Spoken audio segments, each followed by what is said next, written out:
Hi everyone, I'm back. Yay. Yeah, I'm back. Hello, I'm back live with you all. Just like always, comment in the comment section down below where you're from, where you're painting from, who you're with. I look forward to painting with you guys tonight. Let's see. If you are watching the replay, I will have timestamps down below where you can skip this portion and go to the section that you want. For this month, I am donating all of my tips from the Paint Night tip jar,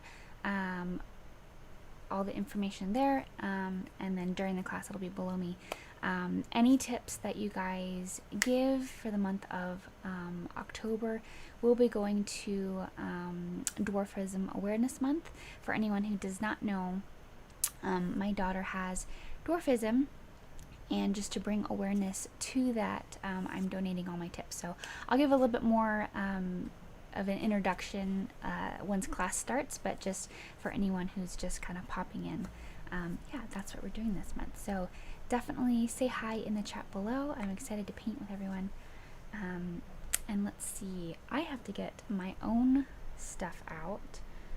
So I will be getting the traceable.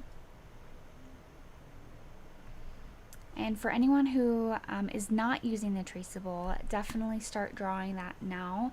Get your whole sketch out, because we are going to be going over it in black so that we can just kind of paint, and then we know where our unicorn is going to be.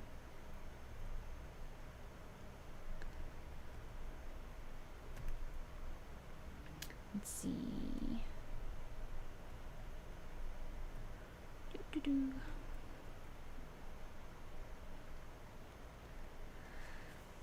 For anyone who's here and maybe hasn't been following along, I have a newborn now. Her name is Amelia. She was born on the 29th of last month, so she's almost 1 month old. And yeah, so that's super exciting. It's been kind of crazy here, just everything kind of getting back into the groove of everything. But I'm excited to be painting again, that is for sure. Okay, I'm gonna print this out.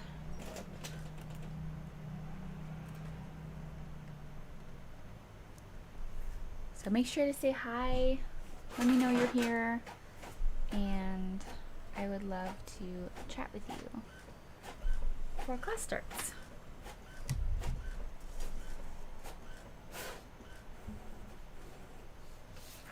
Let's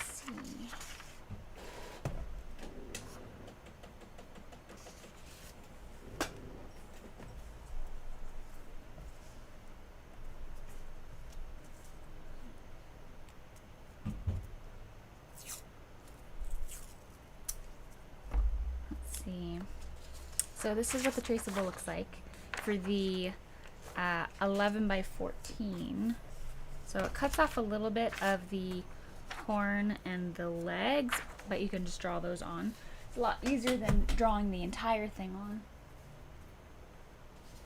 And then for the, if you're doing like a either an 8 by 10 or a 9 by 12, I have a smaller size that has a little bit more. So if you are on Patreon, you get that as a gift from me to you. Feel free to use them. It'll be super helpful in this class specifically if you're not, you know, if you're not good with drawing or anything like that. Hi Tanya. Just my painting up a bit, took out unicorn, added a wolf. Yeah, that's awesome. That'll be good. Especially like with the moon in the back. And honestly, you could put the moon anywhere you want. It doesn't have to be right in that section. Let's see. Let's see, is that good? I think I want this out further.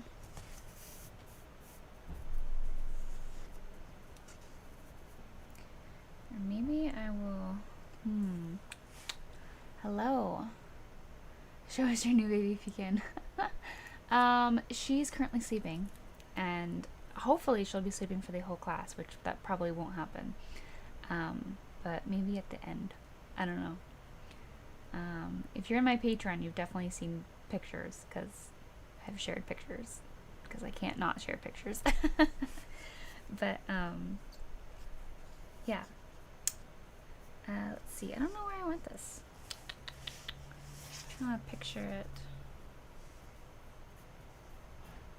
I almost want to use my other traceable for this one, to have it a little bit smaller on the picture. I think I might do that.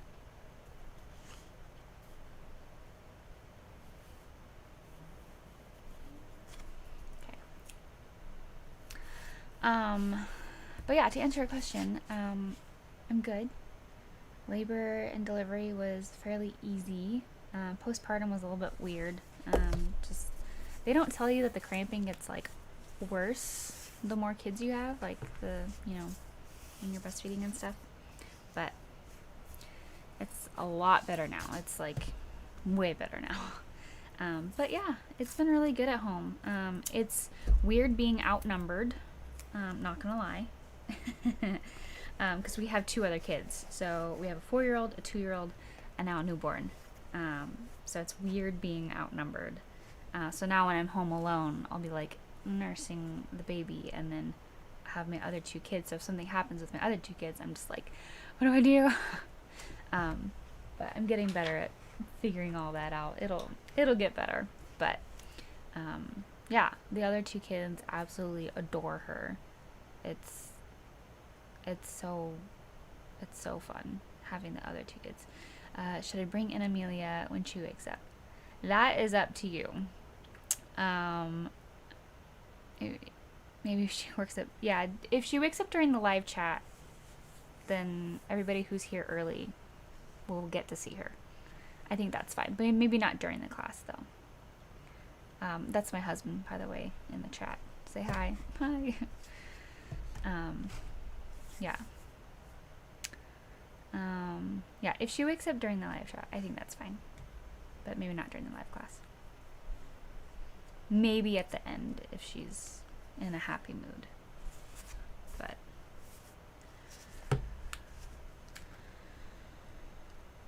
let's see. How is everyone? I feel like I haven't, I mean, like we chatted some during the premiere classes, but it's weird not being like face to face with people. I mean, I guess we're not face to face. I'm face to camera, but it's still weird not being able to interact like this, since we didn't get to do that last month, or for the last 2 classes. I guess it was over the course of 2 months, but 2 classes. It's definitely getting colder here in San Diego, which is nice. How is the weather where you're at? Is Texas getting cold? Does Texas get cold? I always just think of Texas as like, maybe because I'm thinking of like, what's it called? Maybe my pregnancy brain didn't go away. You know, the old westerns where it's just like really hot out and people are, you know, horses and hats. That's what I think about when I think of Texas. I don't know why, but I always think it's hot. Is it like cooled? Is it cooled down where you are at? Let me know. Okay, I'm going to do my traceable.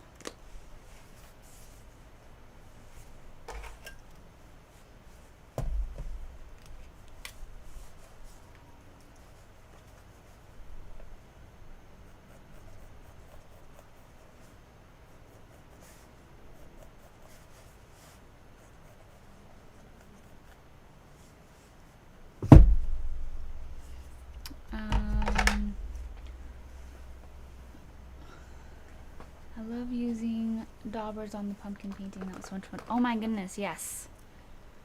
When I was doing it, I was like, I have to stop with these sponge daubers, or I'm just gonna keep going, because it was so much fun. It's so easy to like get a really cool texture with the sponge daubers. For anyone who doesn't know what we're talking about, Tanya was talking about the pumpkin painting that we did 2 weeks ago, and it was so easy and so fun. So if you haven't done that one, definitely go back and paint it. LOL, yes, Texas can get cold. We had 1 week of no power. Oh my goodness. Just snow in February. But today it's in the 90s. Oh my goodness. Man, I miss snow. So I grew up in Northern California, where we get snow.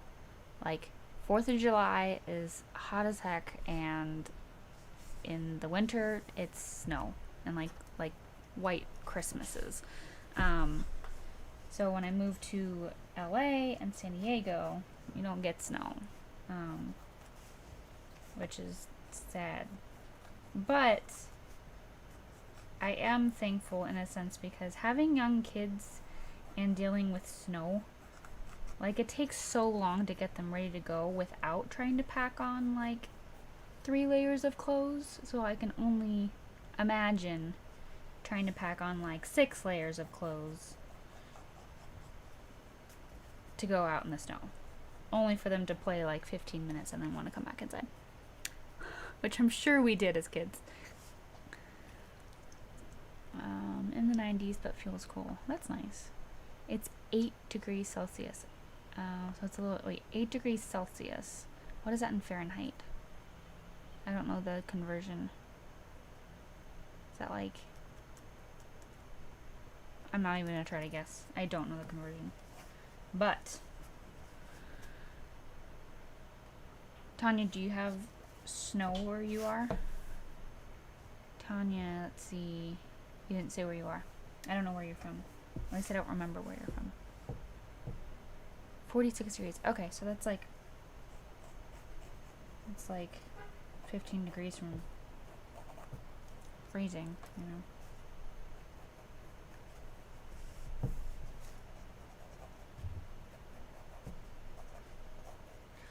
Let me know if you're using the traceable, if you're drawing it on, or if you're using the traceable or not using the traceable. Let me know, because then I can get an idea. I might just give basic shapes for those who are not using the traceable.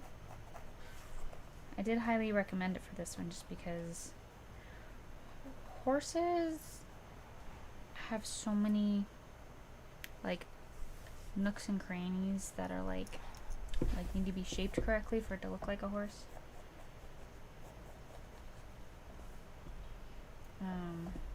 So if you're not using the traceable, I might just give some tips and tricks. But hopefully everybody joining us for the class will have already at least drawn on their horse.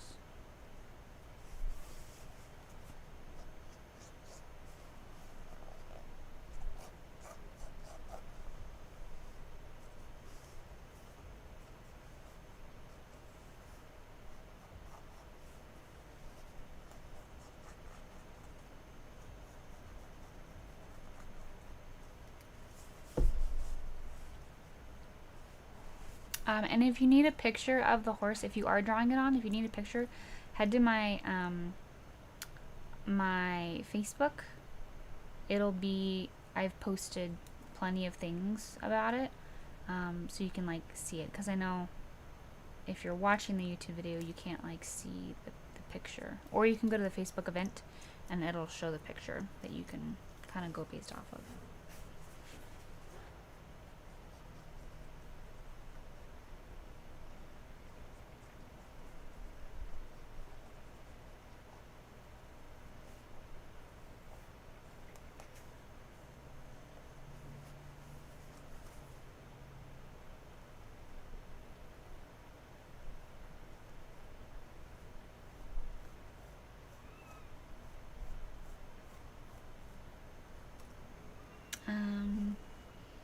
Hi, first time joining from Toronto. Hello, welcome. It's pouring and freezing. Well, pouring rain, or like, it was supposed to rain really hard today, and it didn't. I'm just remembering. At least I was told that it was supposed to rain hard today, and it didn't.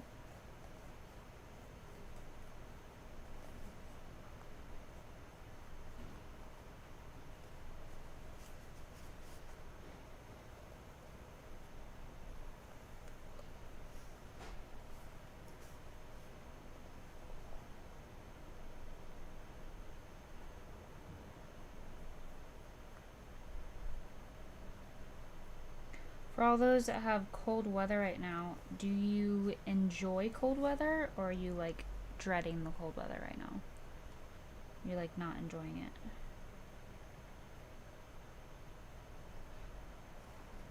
Because I enjoy cold weather, because then I can like bundle up and cuddle with my family and wear beanies or wear scarves and jackets and stuff.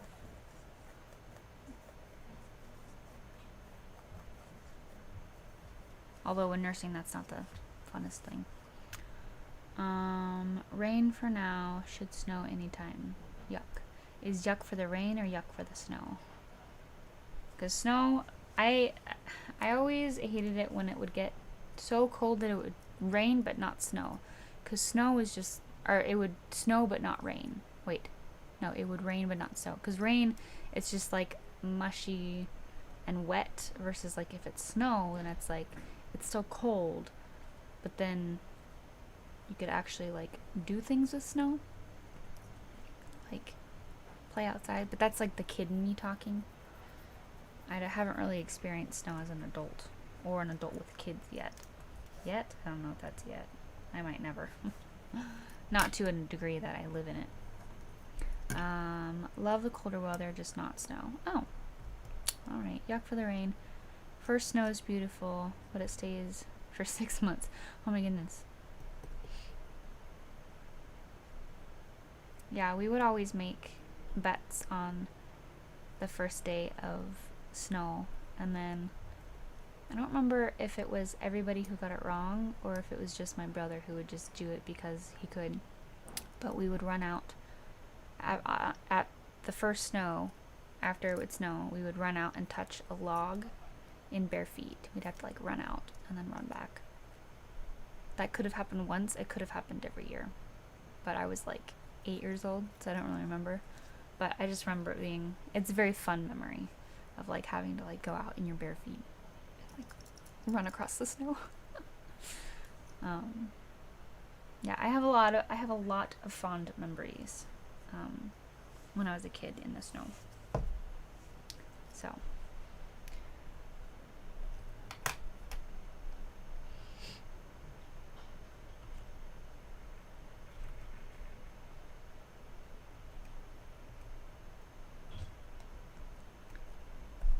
lots of fond memories.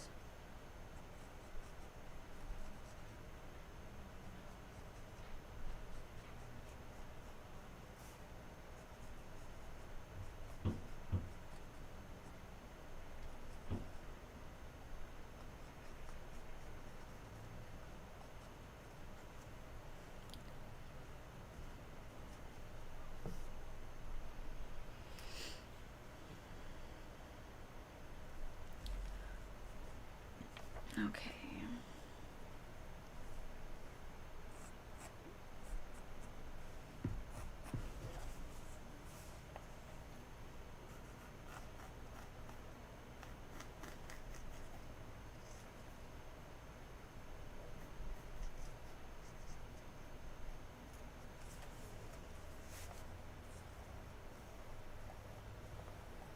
I almost wanted to turn this traceable into like a coloring sheet, and I might. I mean, look at it. The only thing that I would have to change is obviously make it to scale, but the only thing I'd have to change is like these to be like an outline instead of just like a shaded color, and then like make the bushes a little bit more bushy and the tree a little bit more tree. But it could be a good coloring page. I might just do that.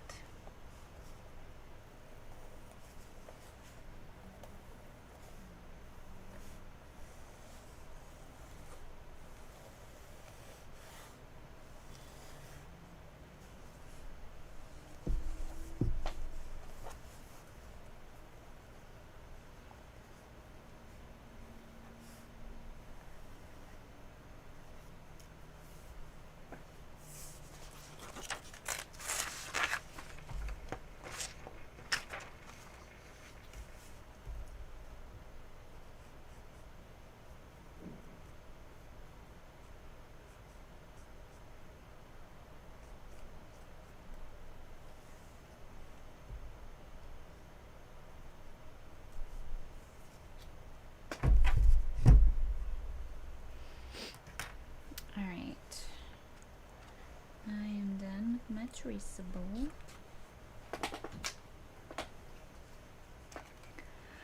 Alright, we have about 8 more minutes before we get started. So let me know at this point if you have any questions. Let me know if you have any questions. And oh, I forgot to put in, actually I can do it later, that's fine. A little trick for doing your moon is that if you have any sponge daubers from last time, this is a really easy way to do a moon, because you just get your white, you just twist it, and then you have like a perfectly shaped moon. It's a great hack, but I'll be showing a way that you can do that without a sponge dauber, because I know not everybody has those, and it wasn't on the list. So okay.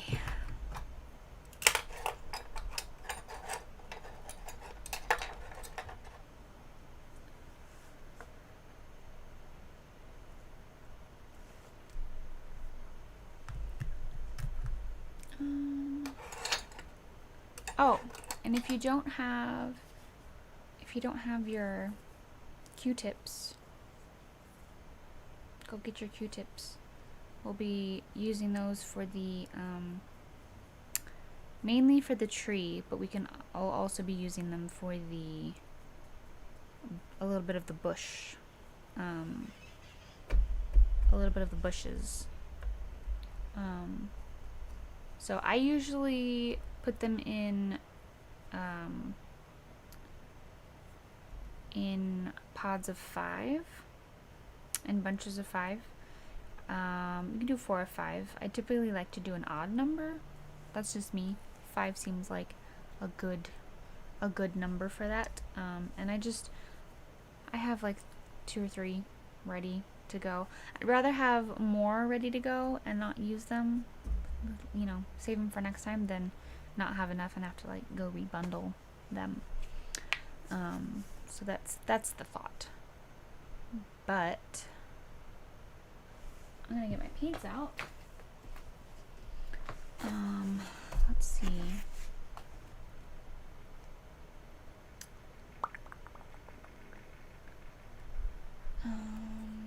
Let's see.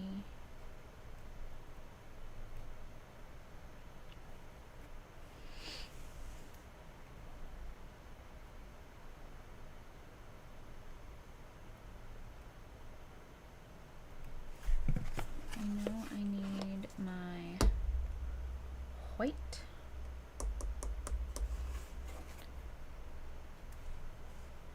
My white, my green. I have this really bright green. Wow, it looks really faded on that screen. I don't know why. It's like a super bright green. So I'll be toning that down. But if you have like a hunter's green or hooker's green, any dark green should be fine. You can always lighten it up with your yellow and your white, depending on the shade that you want to go. If you lighten it up with white, it'll kind of keep that cool tone of like the blues and greens in there. If you lighten it up with yellow, it'll add some warmth to the painting. So it kind of just depends on what you want. I have white. I need my black.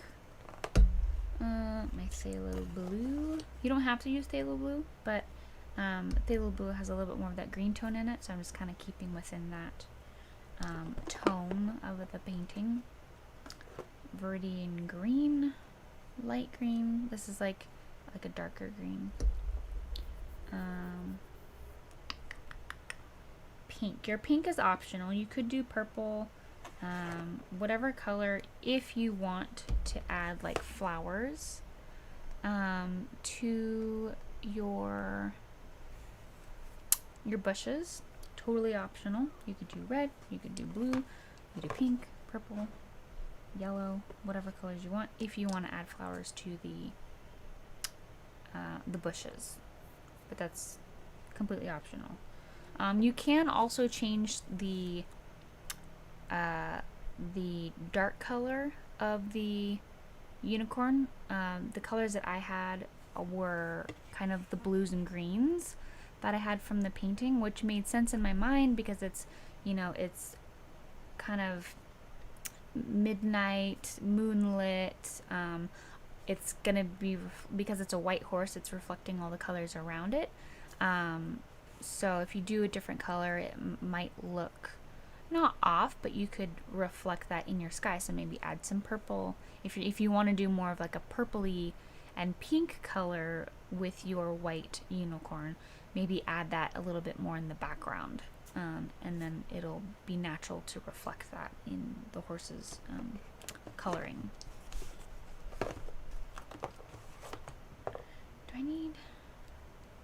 I don't think I put this on the list. Did I put it on the list?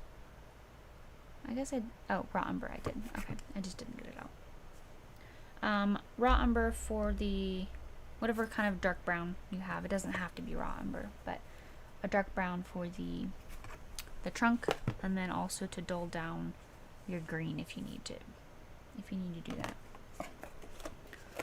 But I think I have everything ready to go.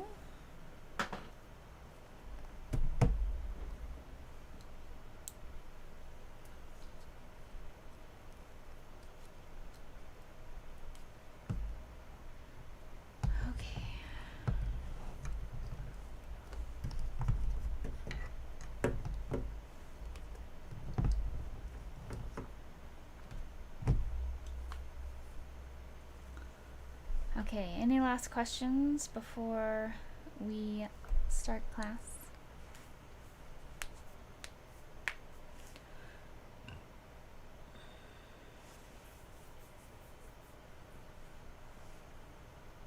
Excuse me.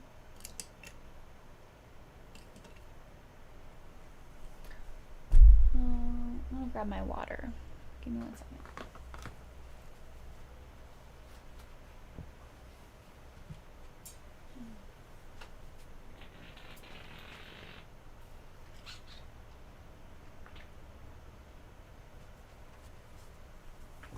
Okay.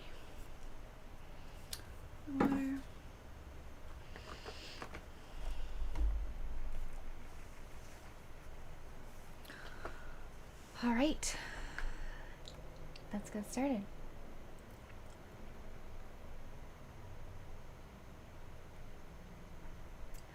Hello everyone. Welcome back to another live class. I am super excited to be back. And yeah, so we're going to be painting this Moonlit magical unicorn. This is one that I just kind of came up with. I'm excited to paint it with all of you. So if you need the traceable right now, now is the time to go get it.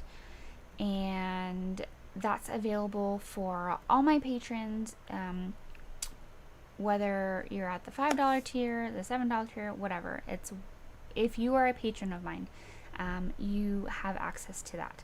So yeah, let me go grab that real quick actually, because sometimes it can be hard to navigate Patreon and try to get that. So I will just post that in the comments below. For this class, I'm using an 11 by 14 canvas. You can use really whatever canvas you would like. I do have traceables for different sizes of canvas. So if you're using 11 by 14 or 9 by 12, you could also use the 9 by 12 with the 8 by 10. I'm actually using the 9 by 12 with this one because I wanted it a little bit smaller. So that's also an option for that.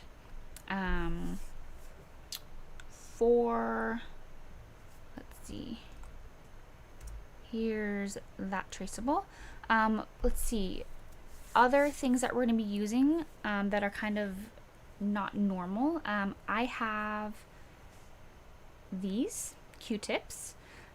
We will be using 1 or 2 bunches, but I have a third one just in case I need to have a clean brush essentially, but clean Q-tips.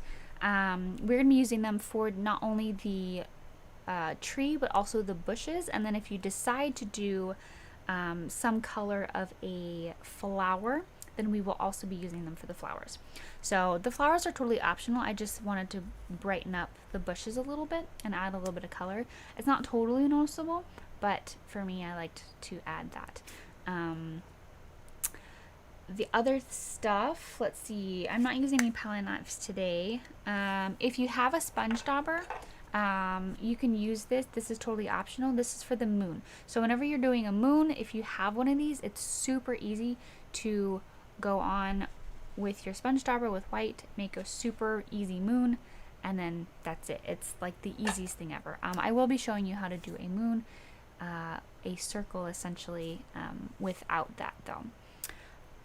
I am using Hippie Crafters acrylic paint still. The colors that I will be using are white, black, raw umber, which is just a brown, phthalo blue, and then the color here is Viridian green, but you can use whatever dark green you have. And then I also have a light green, which you can either use a light green or you can add yellow and or white to your green to brighten it up. And then I'm using a pink.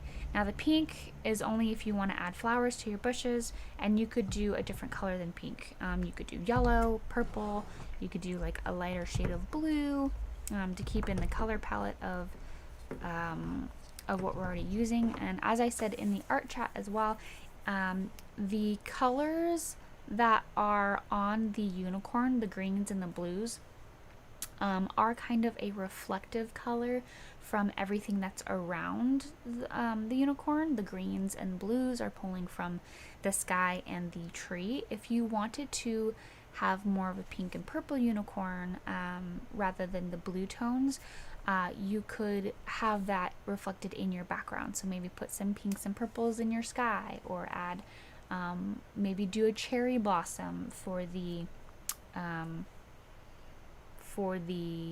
tree instead of green. So that's all a possibility. If you joined me for my, I think it was the beginning of this year? Man, it's been a long year. We did a cherry blossom over the moon. So this could be maybe a spin-off of that. If you wanted to do cherry blossom tree. I'm going to stick with the green because I want them to be different. But if you love cherry blossoms and pink in your trees, then that's definitely an option. For the brushes, I just have my kit of brushes that is linked in the description. And if you are from Canada or United States, I have Amazon shops for all my recommended supplies. So it's just Amazon, either .com or .ca for Canada, /shop/SamanthaAndersonArtist.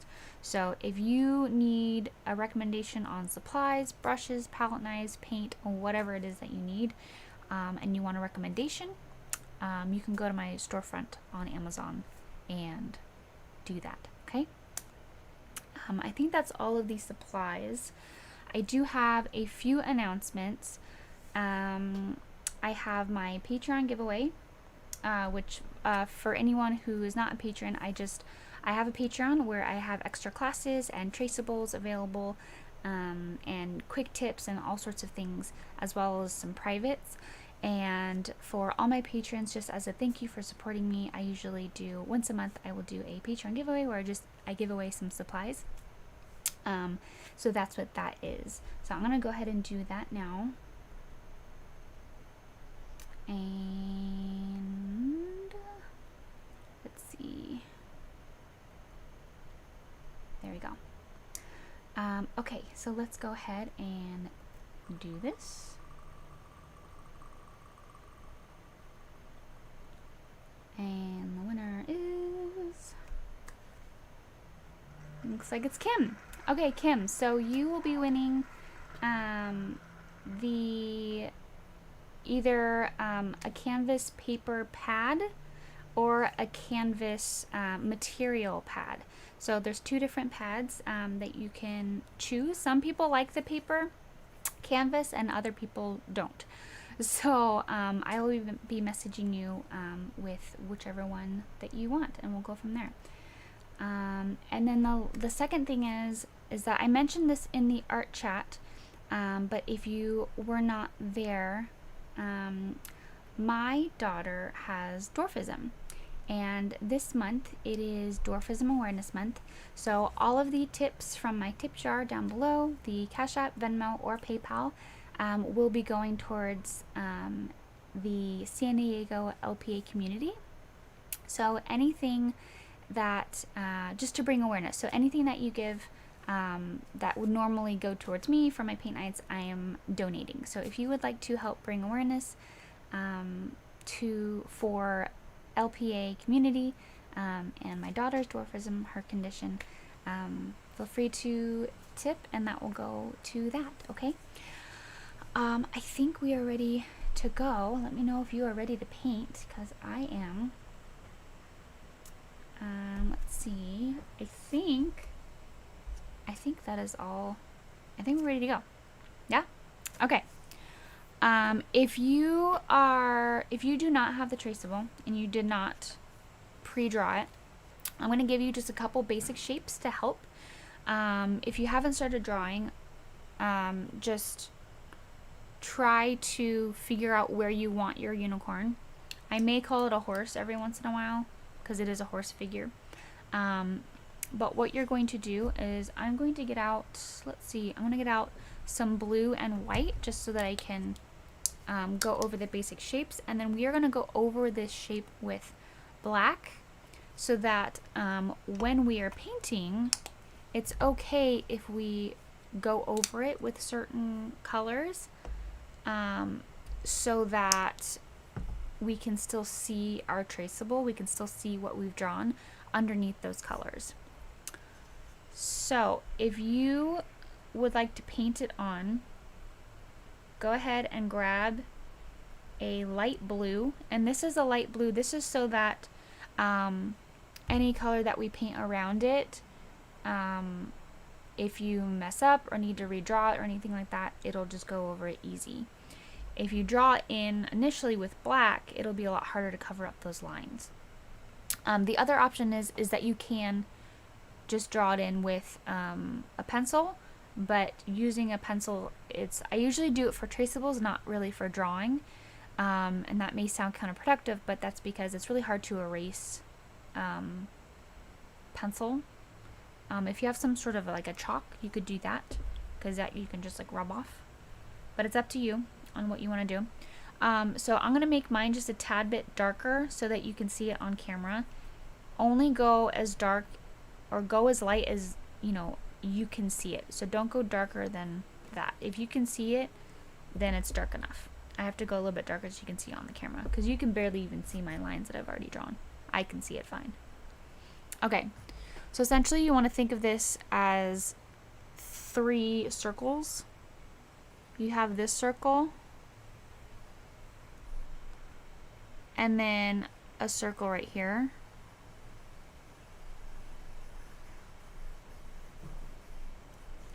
Okay, this one's a tad bit bigger, and then you can just connect those. This is the small of its back, like that. And then you have the circle of the head. And then this line follows this curve from up, so you have a curve going from the top of this circle, the left circle, to the top, touching the top circle.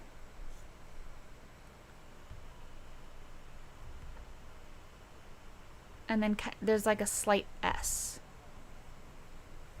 You see that? There's like a slight S.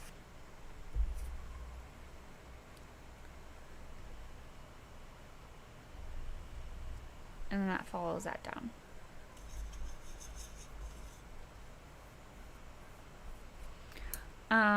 For your legs, just make sure that they're going the right direction.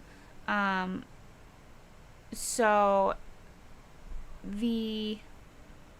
a lot of people think that our legs go the opposite of horses, but the hip is up here, goes to here. This is a knee, and then it comes back to their feet are just actually really long. And then you have a hip, it comes here, a knee, back, and then like that. You don't have to draw. If you've done the traceable, you do not have to do this. I'm just giving you a reference of which direction everything goes. And then this, you have like the shoulder that's up here, an elbow, and then comes down. Same thing here. Okay? So you have like the knees and the elbows to what would be like a wrist, and then like fingers. I hope that makes sense. Sometimes when drawing we can get things messed up, but hopefully looking at the reference, it'll be easier to figure out where everything goes. Okay, I'm gonna go ahead and switch to the color black, and we are going to outline. We're gonna outline our whole design. You don't necessarily need to outline all of the details within the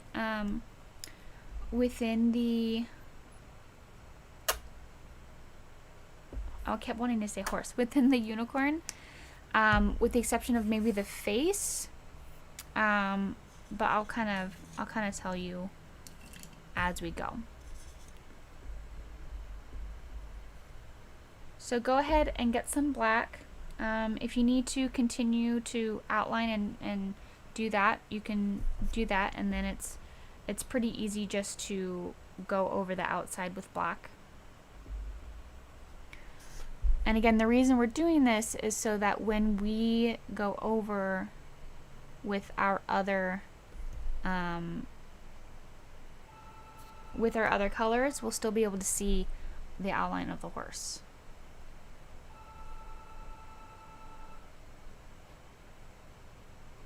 And the trick with this is to have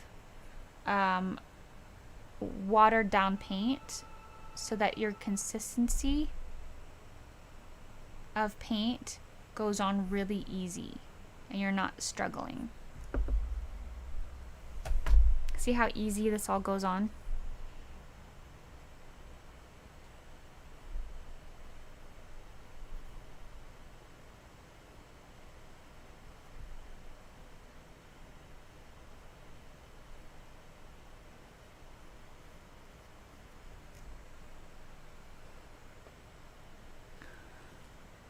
So I'm just going to outline this.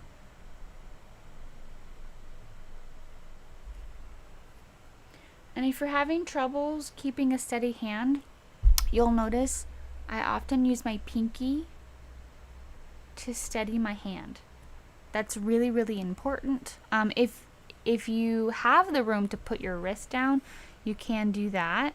But a lot of times you don't want to do that because you don't want to set your, you don't want to set your hand in paint, like paint that you've already put on the canvas. But in this case, there is no paint, so that's fine.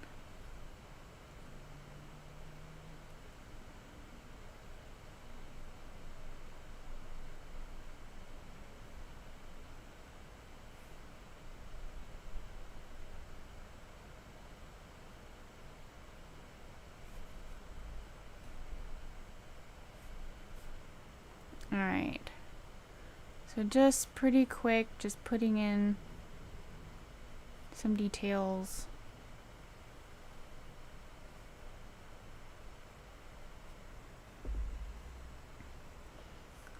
These details don't have to be perfect because they're not our final details. They are just a placement detail so that we know where to put our details when the time comes. They are not our final details.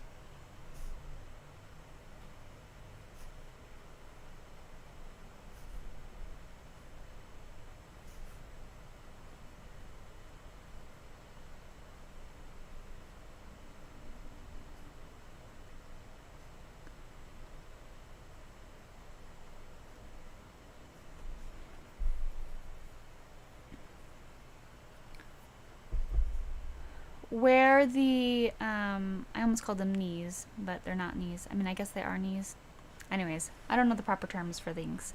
But these sections right here, at least in the front, they do have little, like a knob, as well as right above the hooves. Those have like a little knob as well.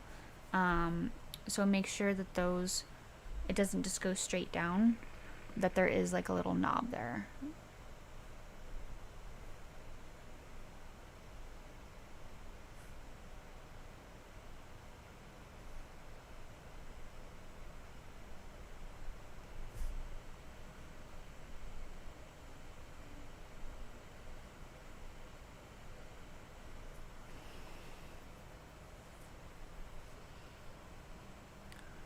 I'm just gonna put the general area of the I'm putting the general area of the bush so that I know how far to come in.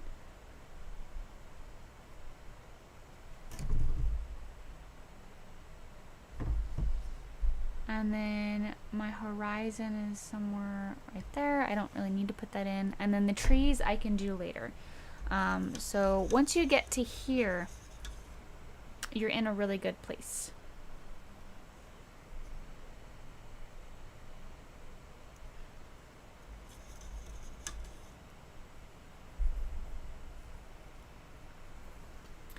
So give me a thumbs up when you are good to go.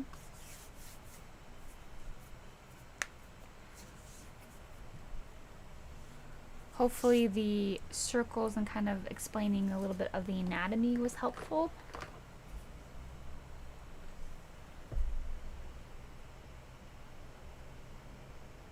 And I believe that even though this is a live, you can pause it. You'll be behind when you start the video back up again. But if you at any point need to like pause the video, you can do that. Okay, we're gonna go ahead and start with our ocean. So I'm just gonna go ahead and get those colors out. We have our Phthlalo Blue. I'm gonna use a little bit of this Viridian green, so whatever dark green you have.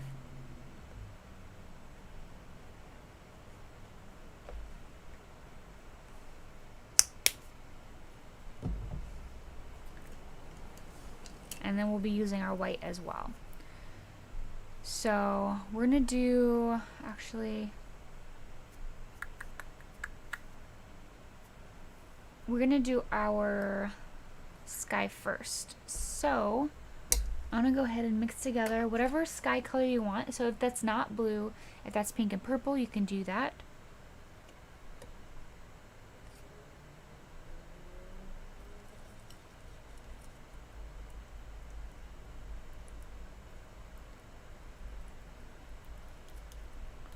Just figure out what color of sky you want.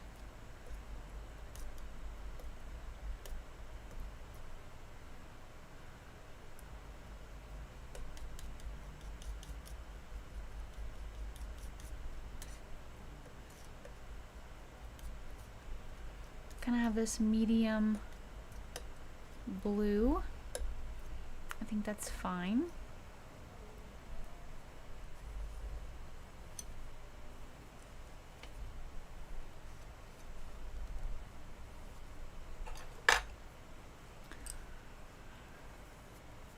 Alright, so I'm going to take my filbert brush, and I typically use a filbert brush instead of a flat brush because I think that it leaves less brush marks. So if you want things a little bit better blended and you're having troubles with that with a flat brush, maybe try to do a filbert brush instead. I'm going to go ahead and get it wet, wipe it off so it's not dripping, grab some blue, and I'm just going to pretty much cover the sky.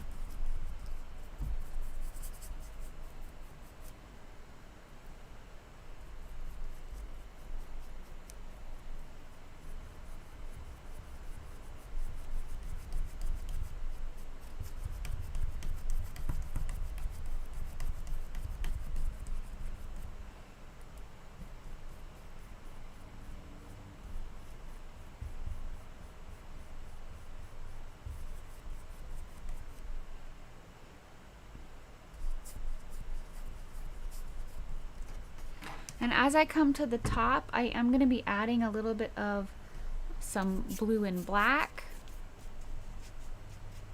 Some like of the Phthlalo Blue instead of just plainly the blue that we mixed.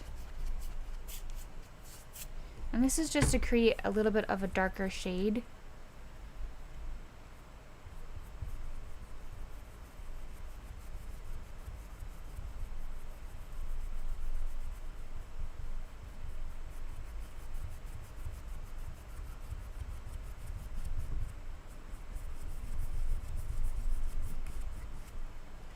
And you'll see I'm going over my lines.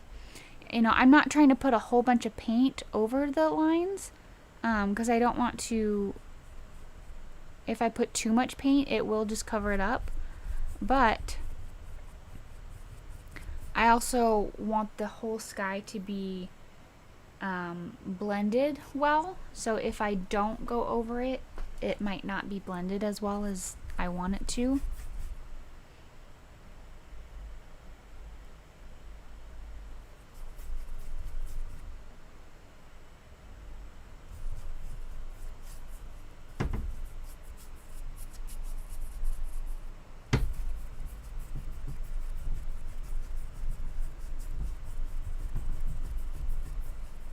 So again, I'm putting some black and Phthlalo Blue in just the top of it.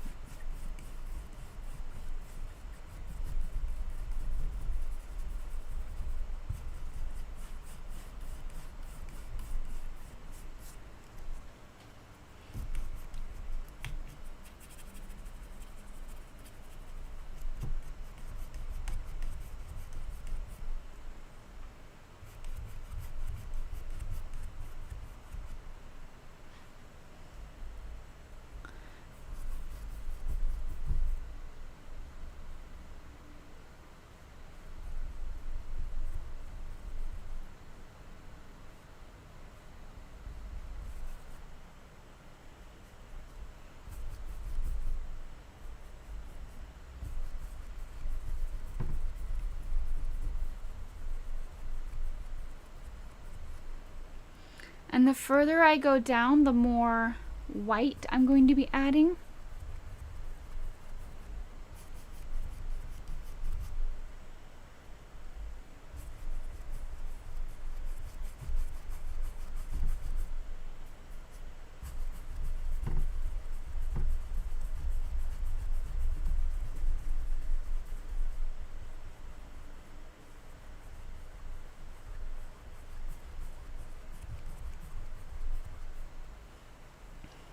And wherever you plan to put your moon, just make sure that that is the whitest part of your sky.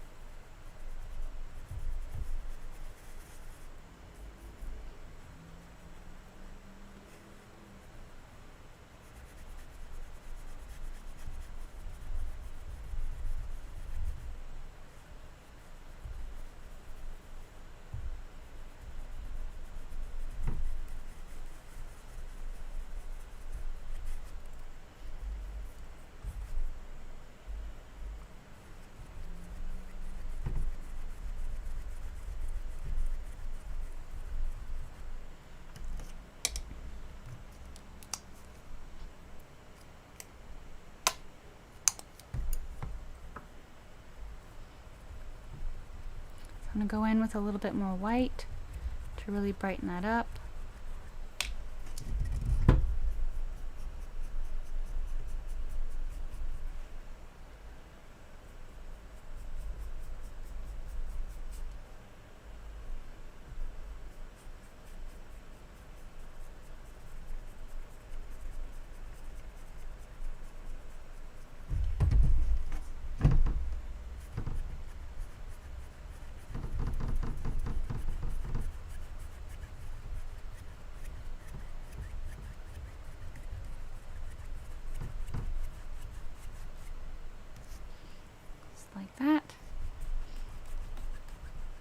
And then any part of your sky that you don't like, you can cover up with clouds.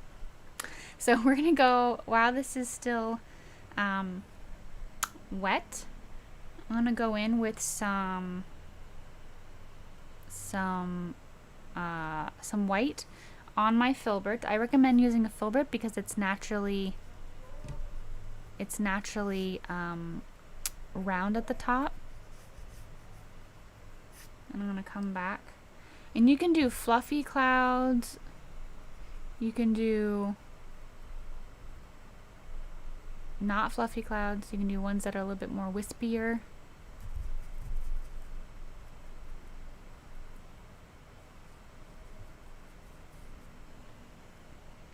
So what I would recommend is putting in your shape, and you can always come back and refine it. So for instance, I'm grabbing some white. I'll show you over here. Grabbing some white. I'm focusing on the top of it, making sure that it's random and it's not kind of, so now it's kind of faded out. And just bring down some of that, fade it into the background, and you have a fluffy cloud. If you wanted to, you could come back in with white, but do remember that the light is coming from the bottom because of the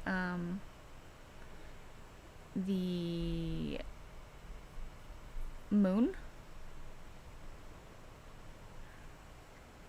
So just remember where your light source is coming from.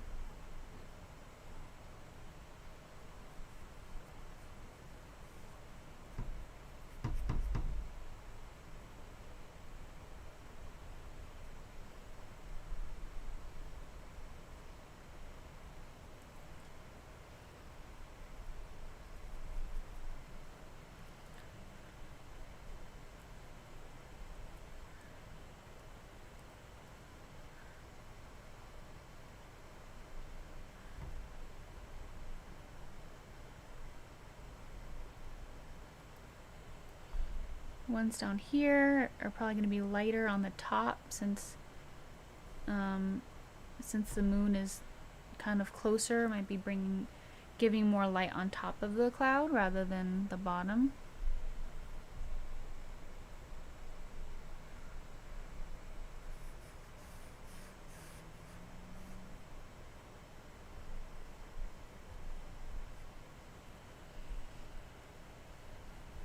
I also have like streaks of clouds.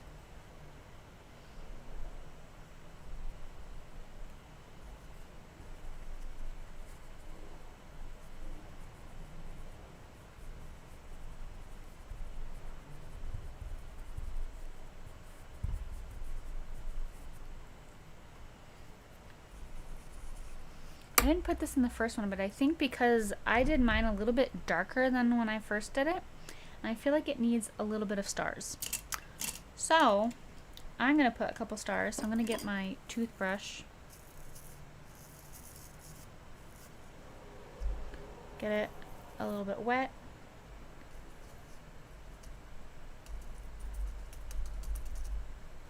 Get some white.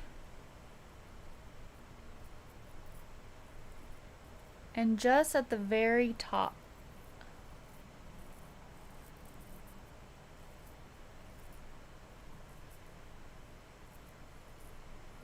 just a little bit.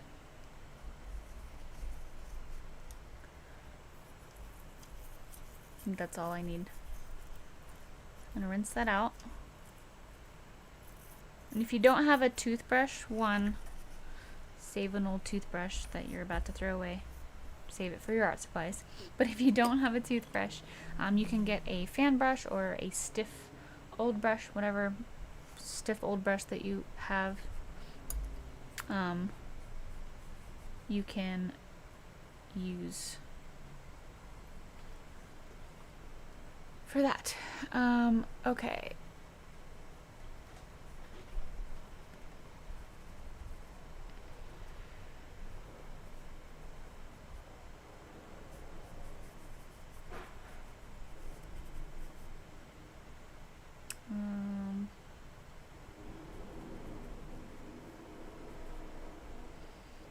And don't necessarily try to like frame this. You can have clouds going into your, behind. You don't want to like avoid it completely. Okay, so there's that. I'm gonna rinse out my brush. Now we're going to do the moon. Now, if you have one of these, it is super easy just to grab some paint,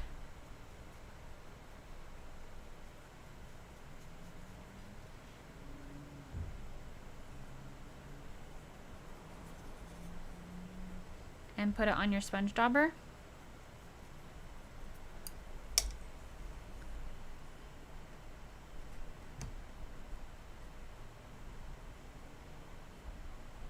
And put in a moon. But if you do not have that ability, you can do the same thing by grabbing whatever sponge, whatever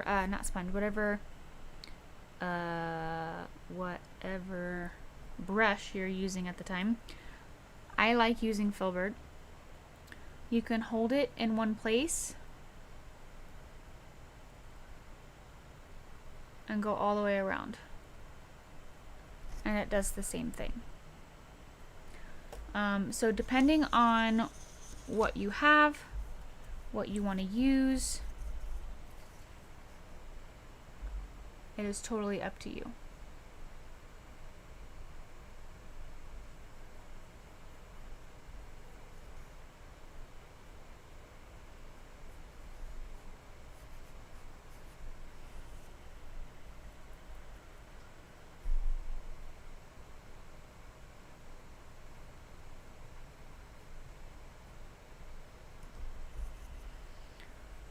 And then we can take a smaller brush. I'm going to use my smaller filbert and get some white paint.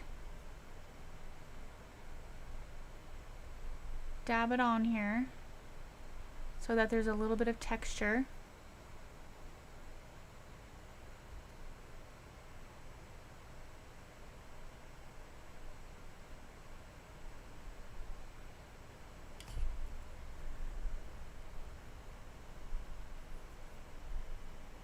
Try to stay away from your perfectly round edges.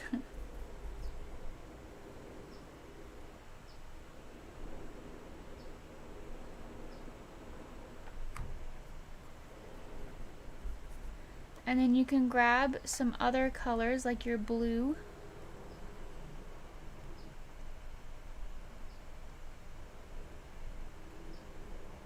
And start to mix in some crater-like type of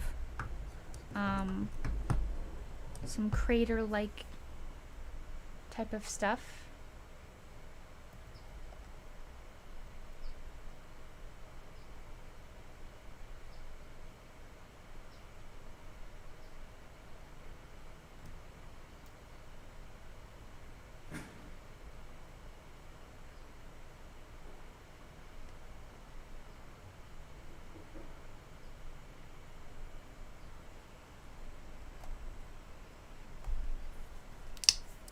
I'm gonna get out some more blue.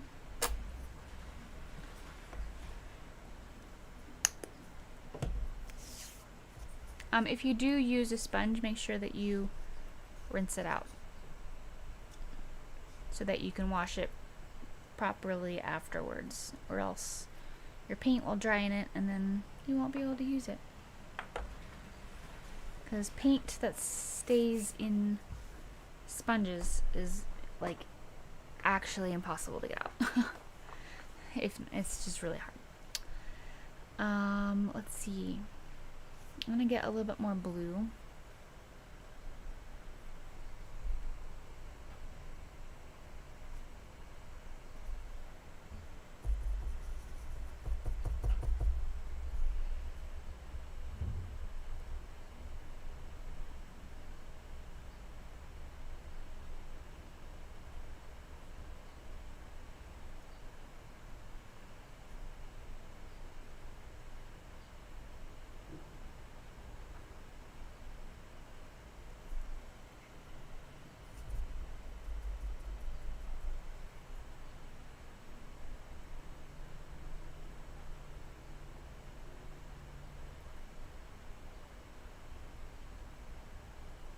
Just kind of play around with it until you like it. If you play around with it too much and it needs to dry, that's okay too. And then if you want, you can come back with a little bit of white and maybe put a cloud that's kind of going over the moon.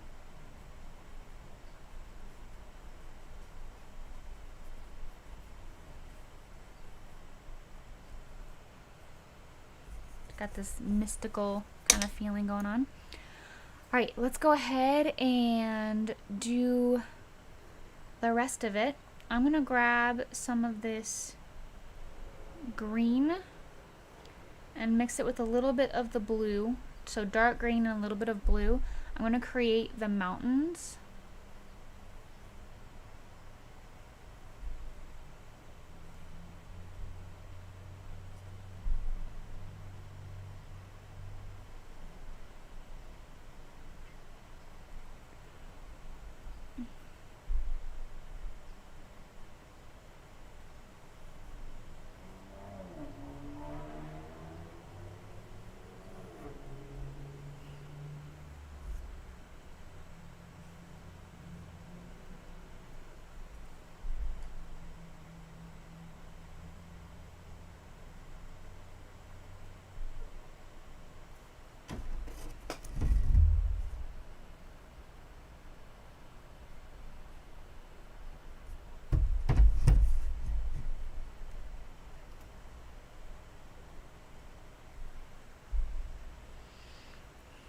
And then we get to do the water. So the water is comprised mostly of this blue and white again. So we have the main color of blue, or sorry, yeah, our main color blue, and then you're going to come in with the darker blue.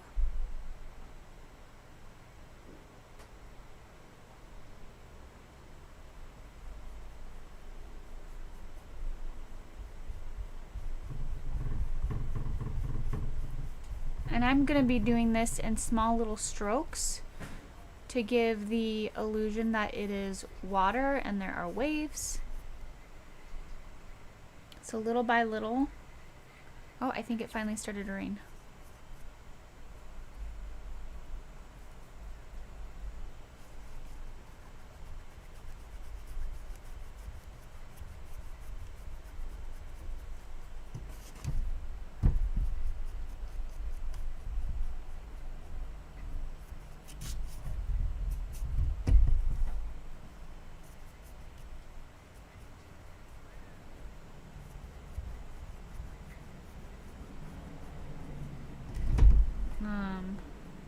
I'm going to add a little bit of this green.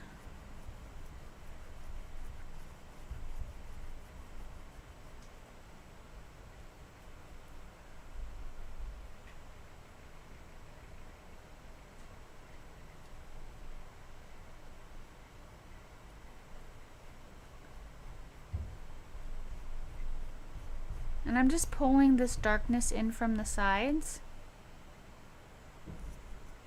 And then I'm going to grab a little bit of this white.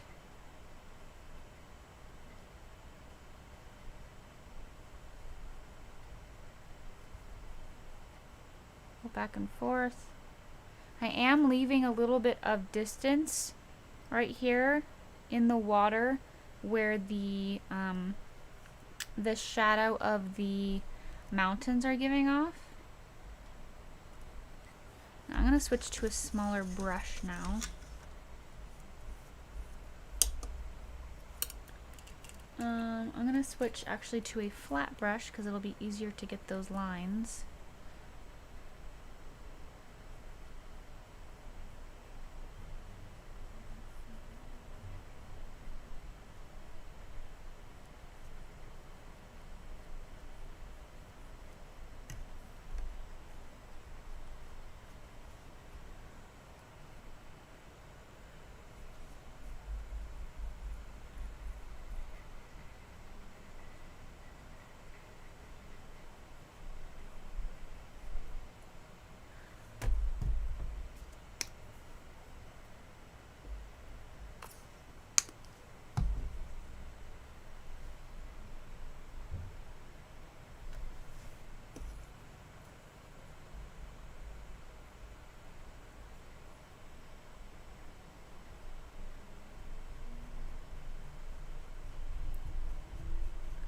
if you get too much light in there, you can always come back with your dark blue.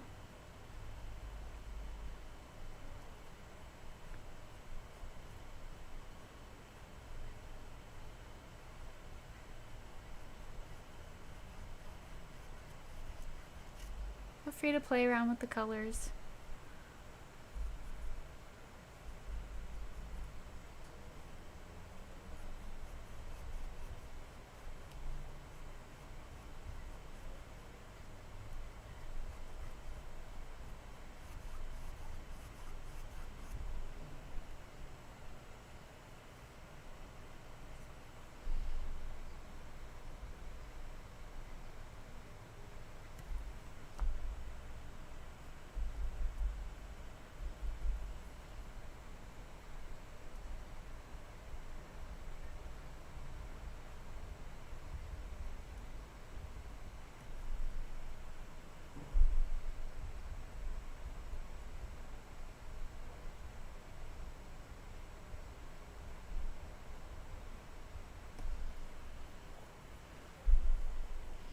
Trying a different technique, seeing if I like it. I don't know.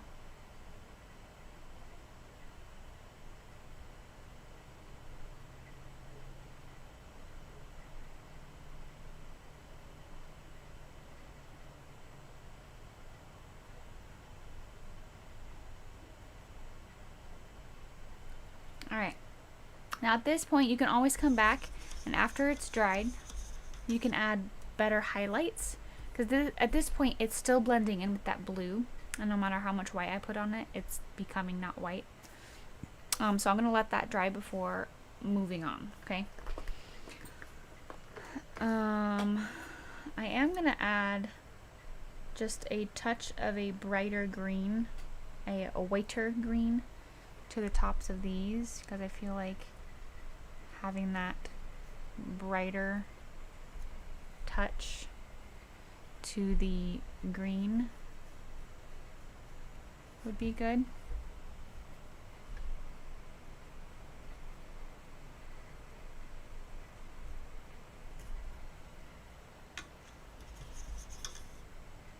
Okay. Hopefully everyone is still tracking with me.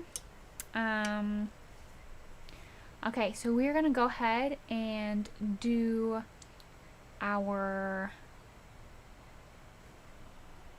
bush and our trees, I should say. So we're gonna grab black and put these in with black, and then we were going to put highlights on them. So you'll notice back here it's all black because there's no like brightness on it. So I'm just going to cover this up with black.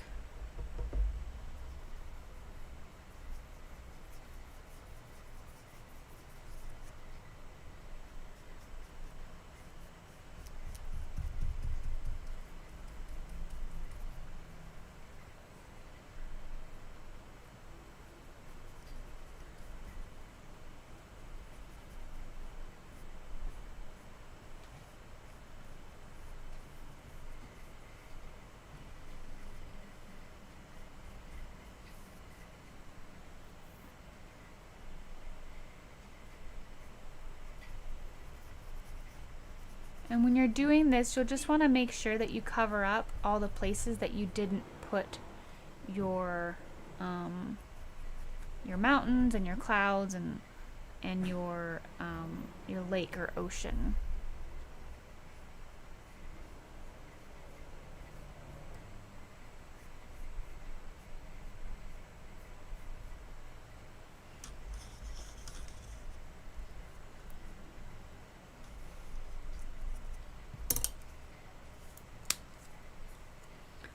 Now I have a little bit too much water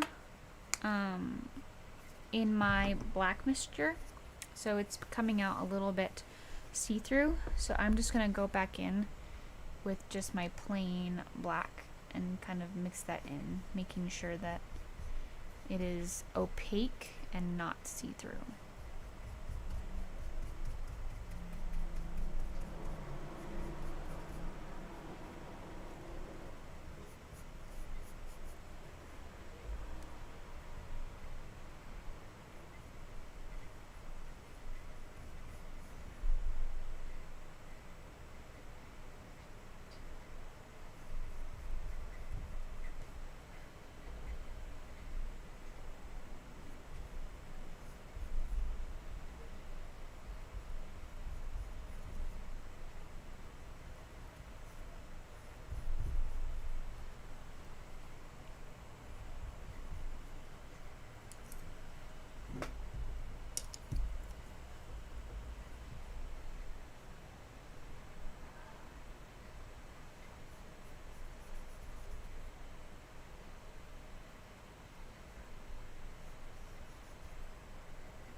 go ahead and get my brown,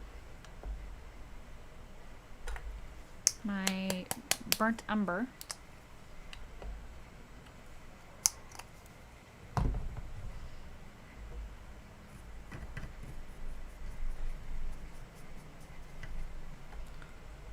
and start putting in the base for the bottom.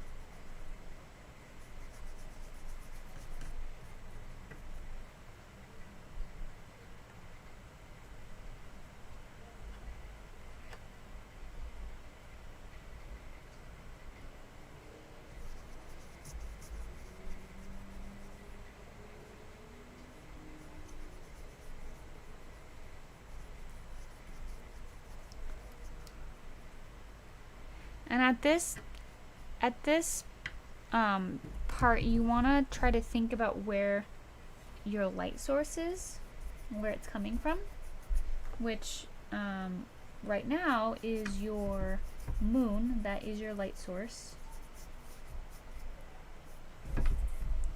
And since your light source is coming in this direction, most of your bush is covering up this piece of like cliff that the unicorn's on. So most of this is going to stay this dark brown.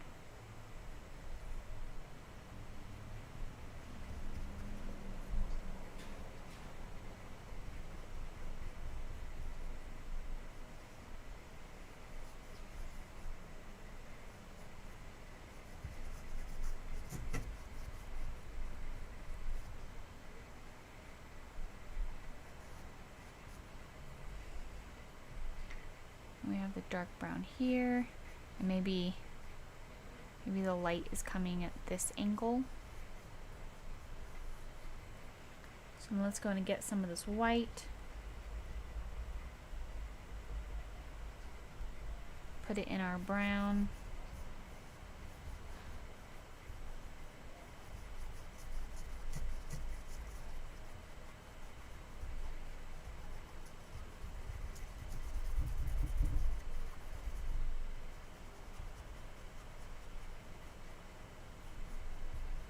Oh, thank you, Michelle.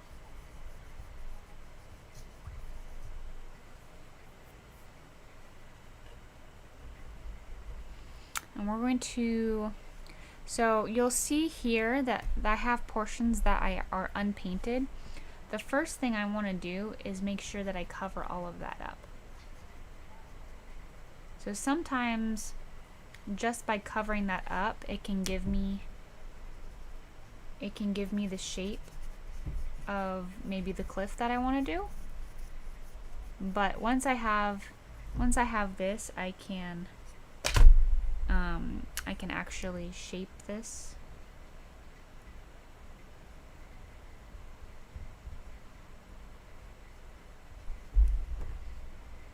So I'm going to go in with the light there, and then I'm going to go in with the dark.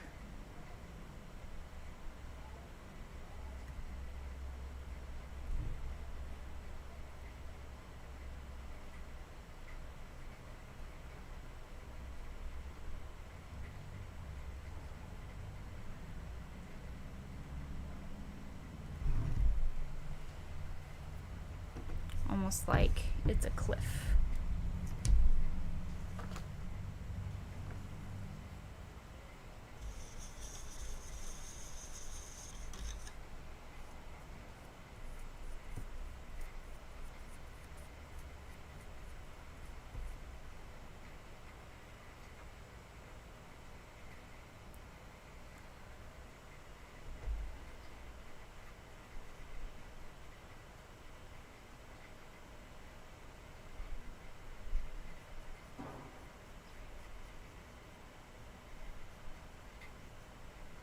And then you can also put in some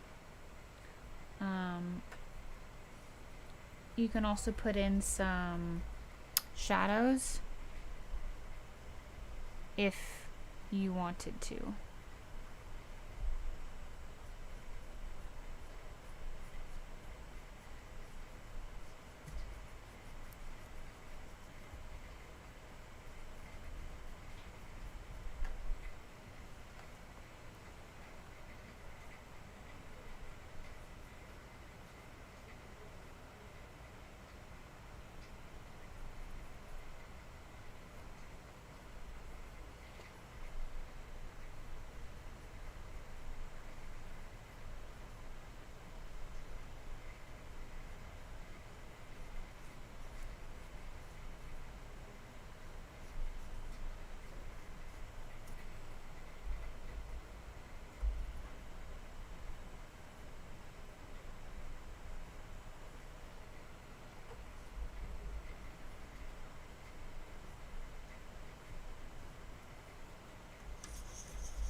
let's go ahead and move on to our trees.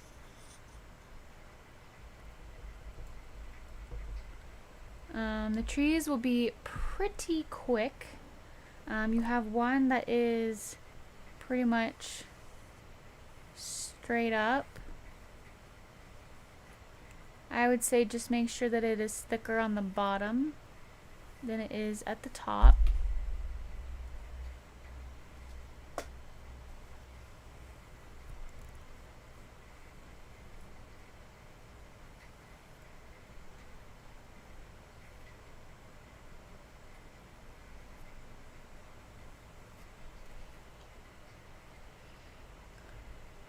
And this one kind of comes out to this side a little bit.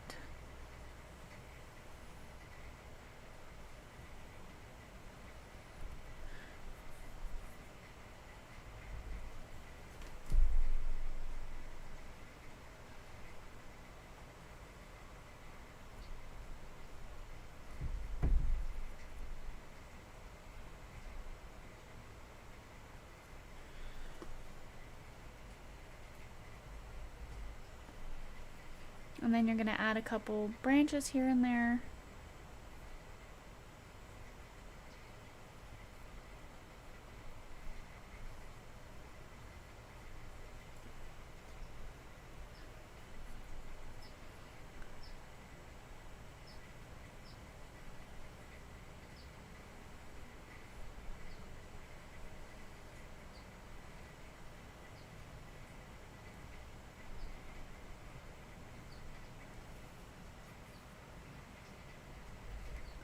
And most of this is going to be covered with black, or sorry, not with black, with your tree, with your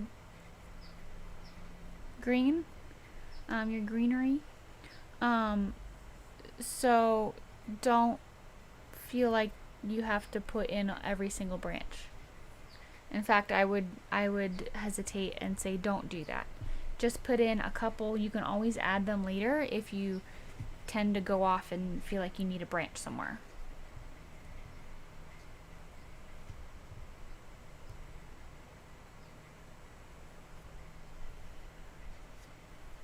So that's pretty much all I'm going to do.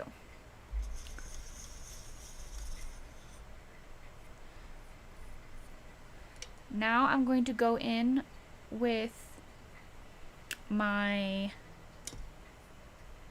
I'm going to get out my different greens. I'm going to make 3 greens. A dark green, a light green, and then a highlight green.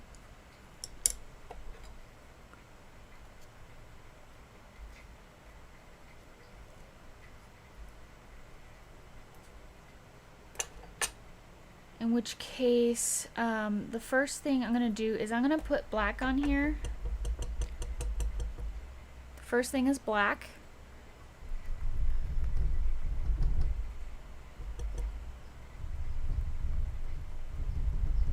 So you're going to get your Q-tips and just go directly into your paint and then just start adding on that black. We're going to want that to dry just a little bit before we start adding in our green, or else it'll just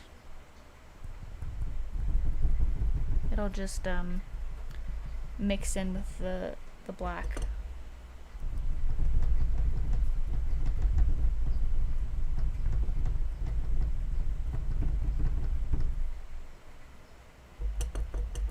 You don't need to cover it necessarily like perfectly. You don't need to cover everything.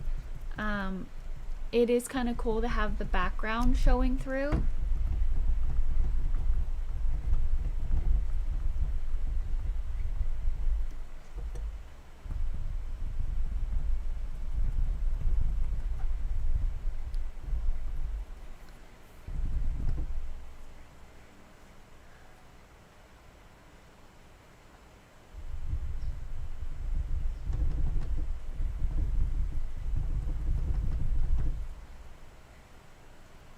That's pretty good. So now you're going to go into your green. I'm just using my dark green.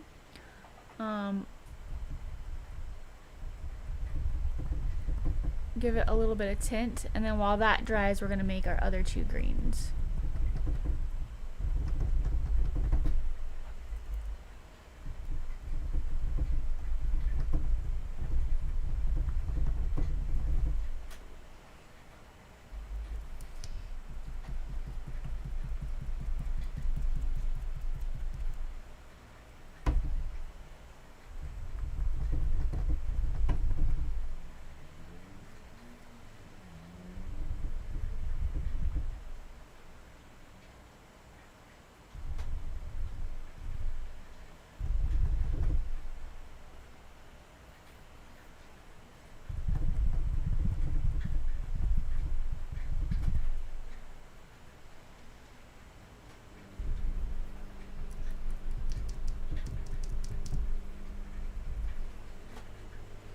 Okay, let's go ahead and mix together our other greens.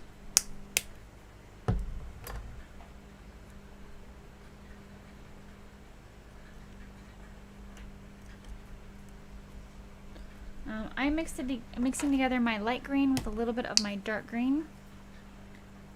And then I'm also going to mix in a little bit of white. And then for the highlight green, it's going to be that green plus more white.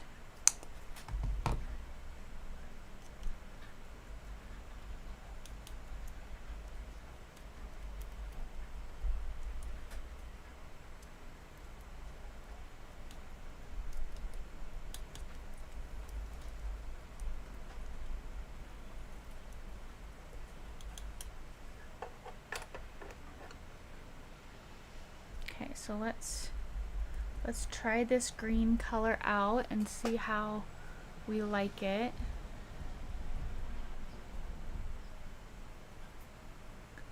I think it's a little bit too bright, so I need to add more of my dark green, so that can be my highlight.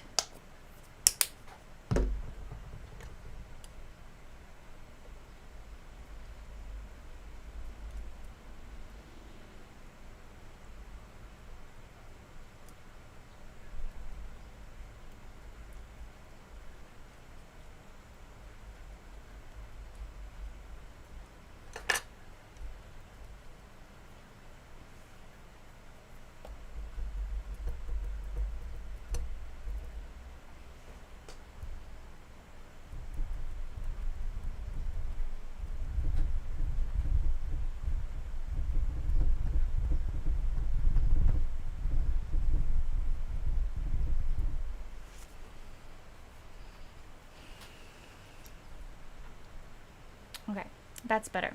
And while we're doing that, I forgot to mention, let's also do the bush at the same time. So whatever you do to the tree, then you also do to the bush. Now when I'm doing this to the bush, obviously we don't have to do the black part of it. You're only gonna put it on the outer edge of the bush.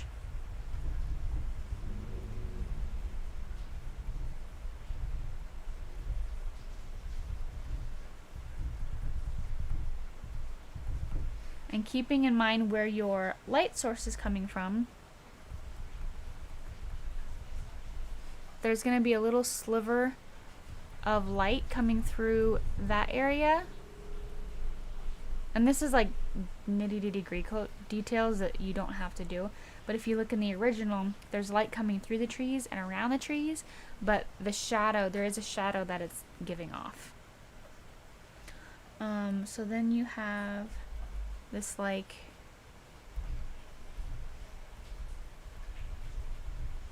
lighter color.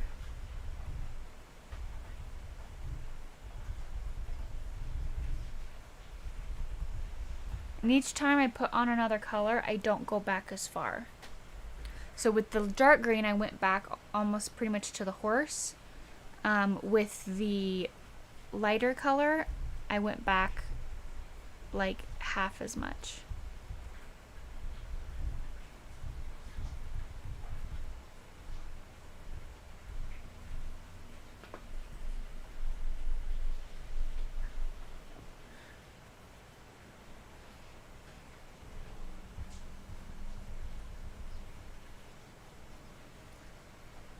So I'm going to finish this color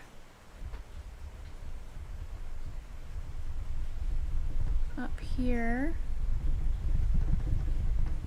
And again, make sure you're thinking of your light source. Your light source is coming from underneath.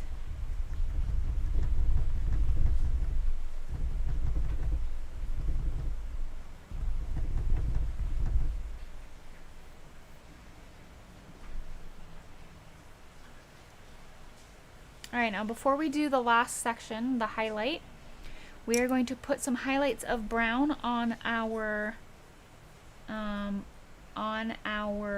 tree trunk.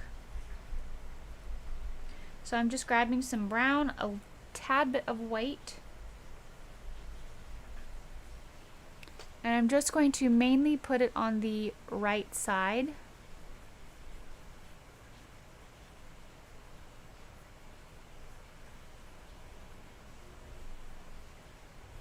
And I'm just putting little strokes. And you can add as much or as little detail. You could keep these silhouetted if you wanted.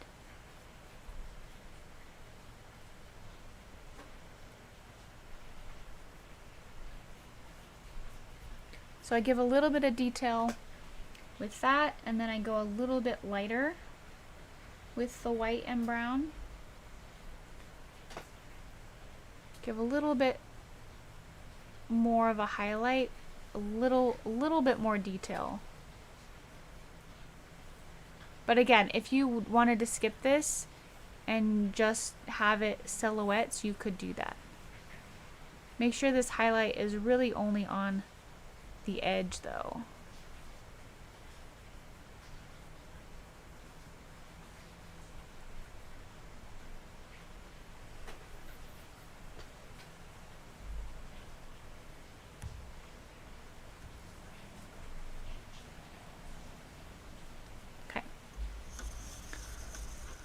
Now that that's done, we can do our lightest color.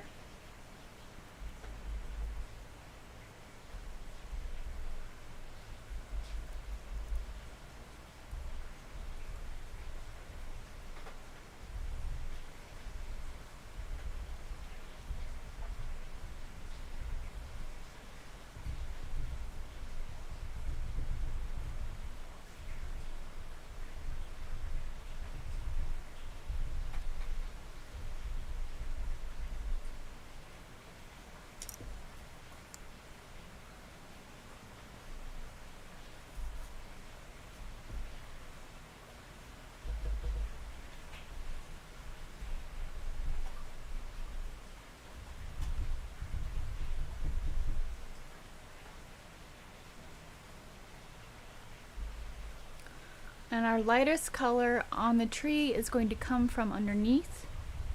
So try not to put any on top.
And that's pretty much our tree. So we pretty much have all the background. The only thing I'm going to add on the bottom before we do the horse is a little bit of green.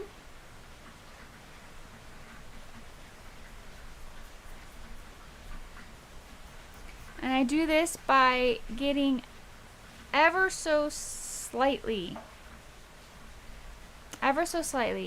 do I have some green on my brush. It's like barely any. And I'm just kind of rubbing it on the brown parts.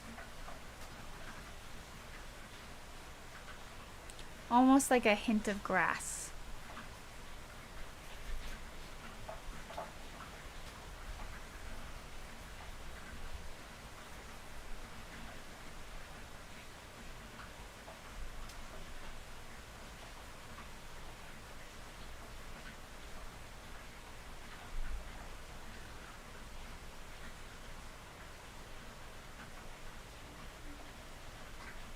And then you can add, I have a couple other highlights of like a tad bit of white, like a whitish brown, just to indicate that there's like different, like it's not perfectly flat.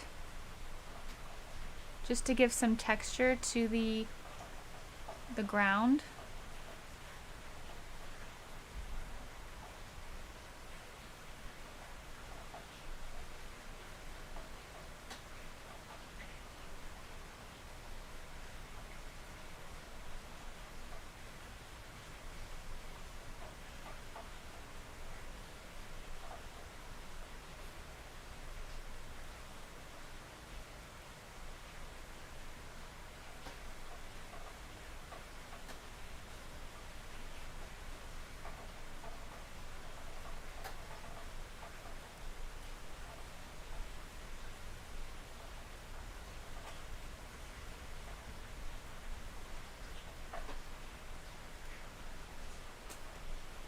Alright. Ooh. I'm gonna rinse this out.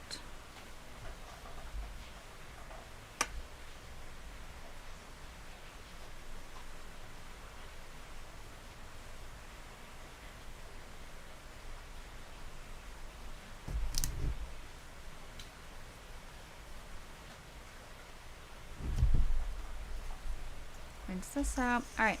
We are now ready to start our purse. So we have about 45 minutes to finish this. The first thing we're going to do is cover everything that is in here with white to give us like a clean base to work off of. So anywhere where we either drew or went in the lines. Oops, that is green.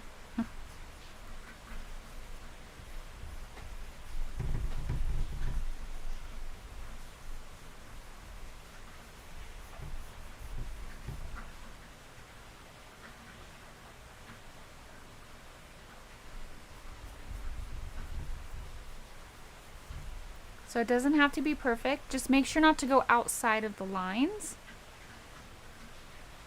But other than that, you can just do a coat, a light coat of white, so that when we put our final coat of white on, it can cover up all of these lines.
Alright, for the most part, what I'm doing with this is I'm using a larger brush so I can cover more ground at a time.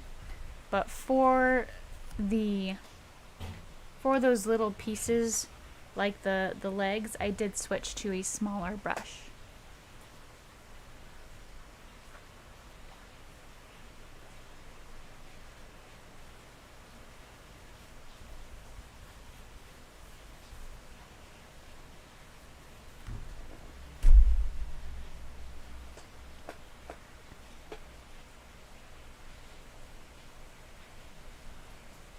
So it's really whatever you are comfortable with.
Alright, so now that I've done all of this in white, and I pretty much have my base, my base coat, my base of white,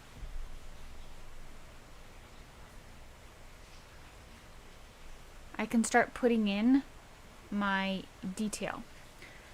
So as I'm putting in this last coat of white, I'm going to be shading as I go.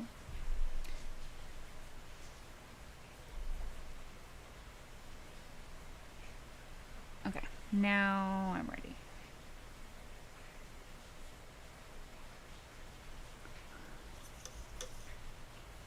So let me show you what I mean. So I'm going to pre-mix that kind of lighter blue that's kind of been everywhere.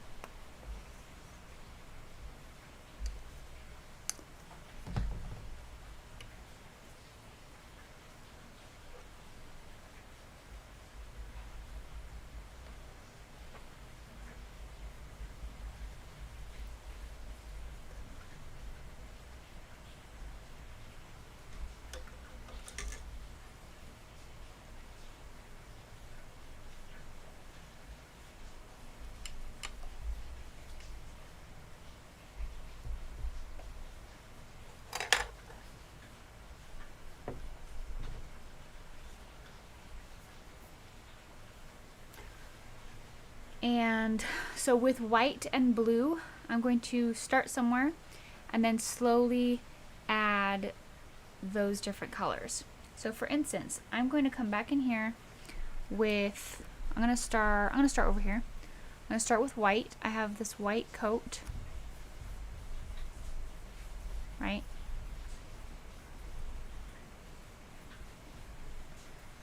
And then I'm going to go into a little bit of this blue.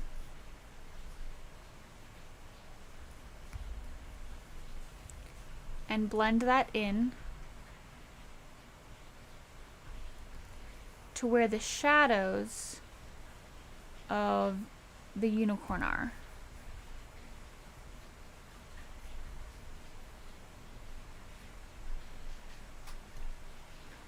So let's see, there's shadows here.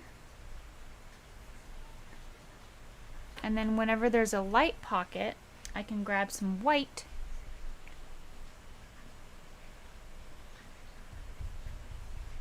and cover it with white.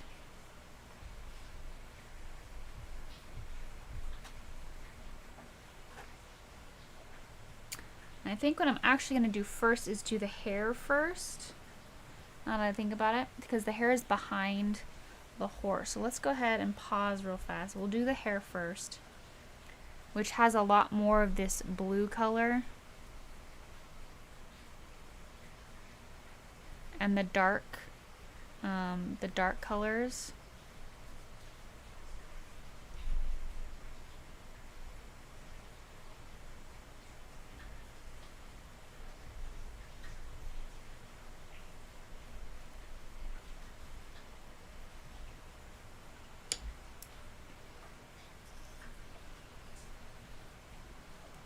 I'm going to switch to a smaller brush.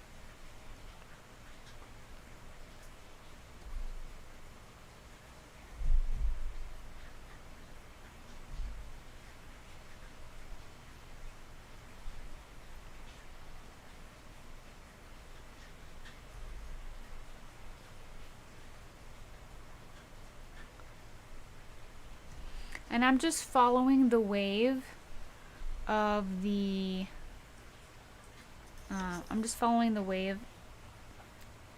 hair, the tail.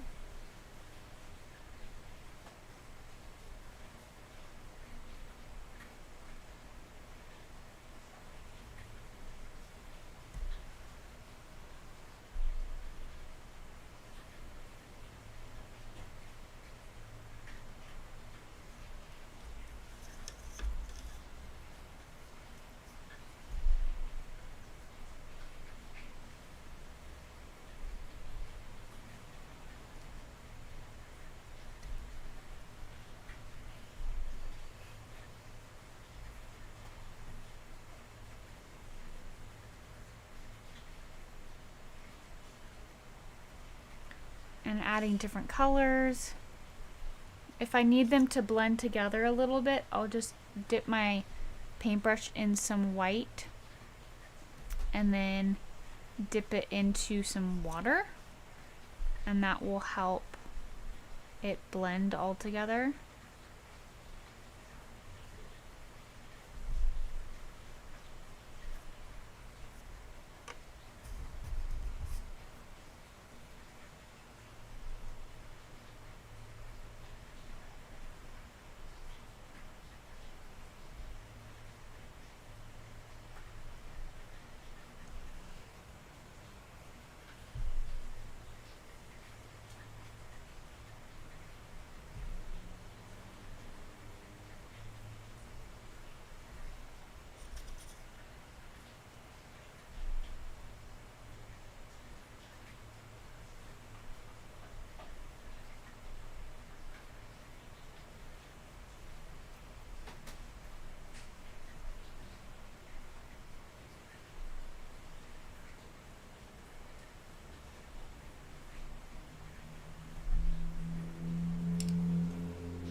And you can always come back in with white and put in a little bit more of those streaks.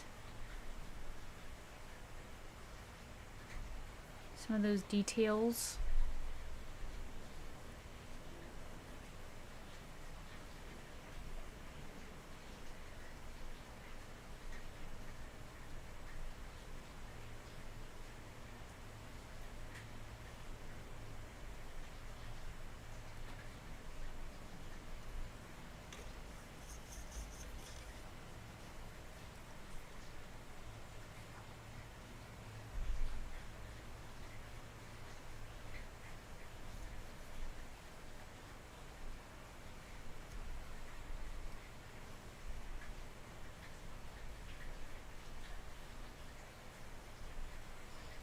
Okay, so now what I'm doing is I'm just going back over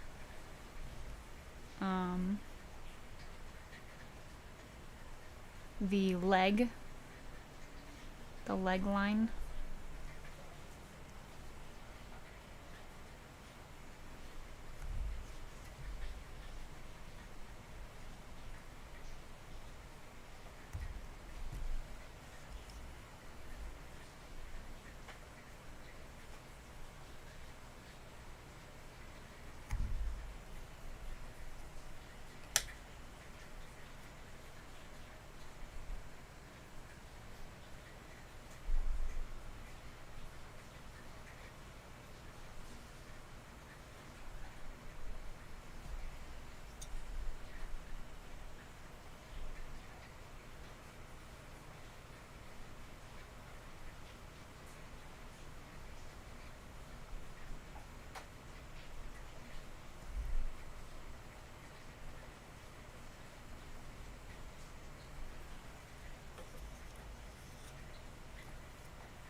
All right.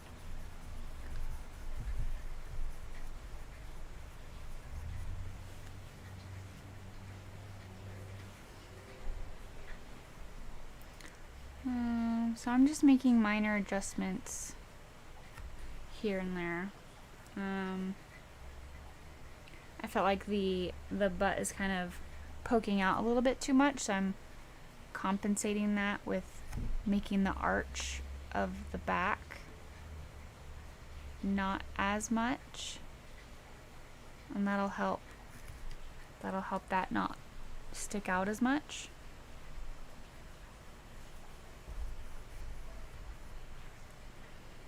All right, so now we have to do the hair up here. So it's the same process.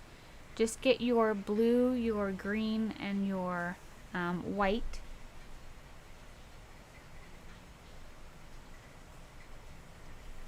And you'll just add those colors.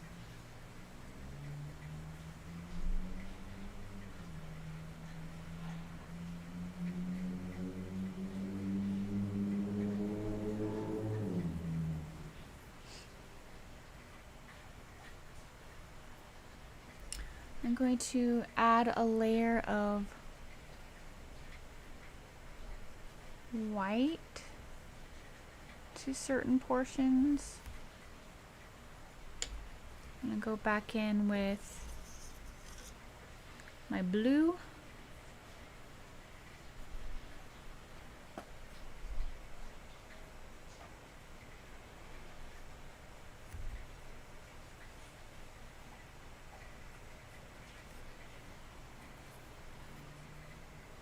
So up here, the first thing I do is kind of draw a line where I want that the neckline to be, and then I can add kind of, I'm using the bluish green to be kind of like work as a shadow in this case.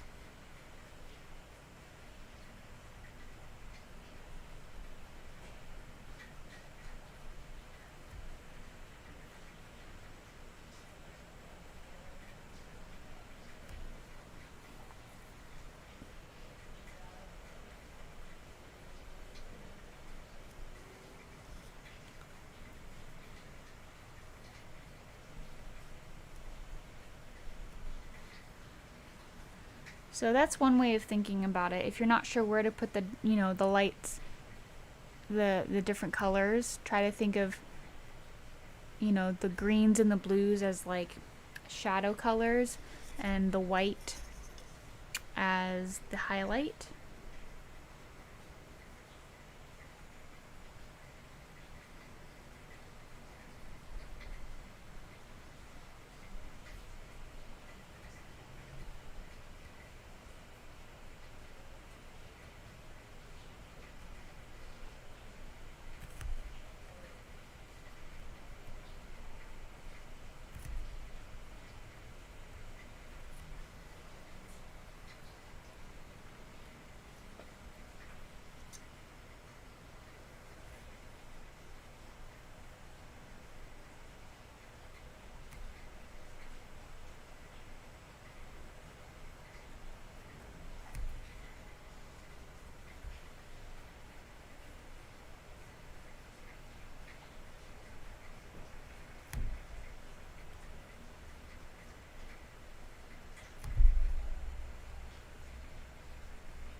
And then I'm also using this color for the hooves.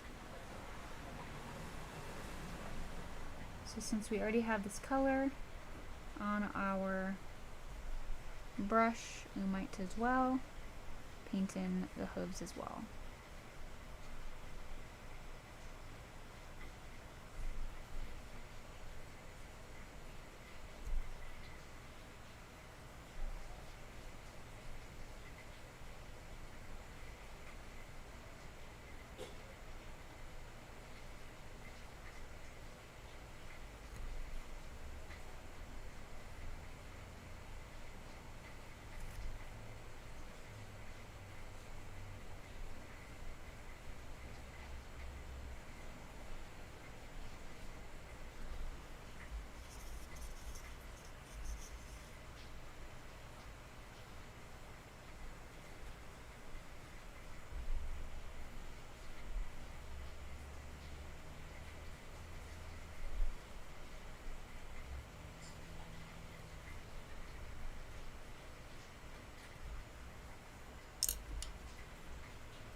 Alright.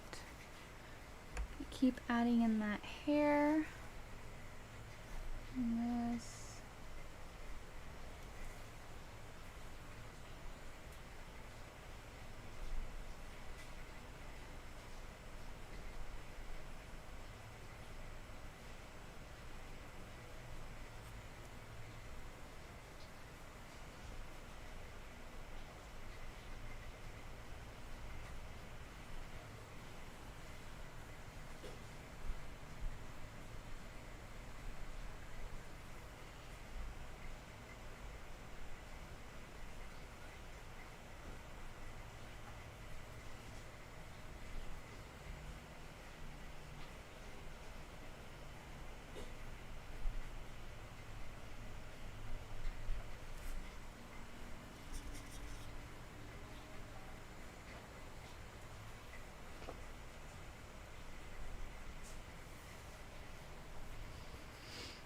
Let's see.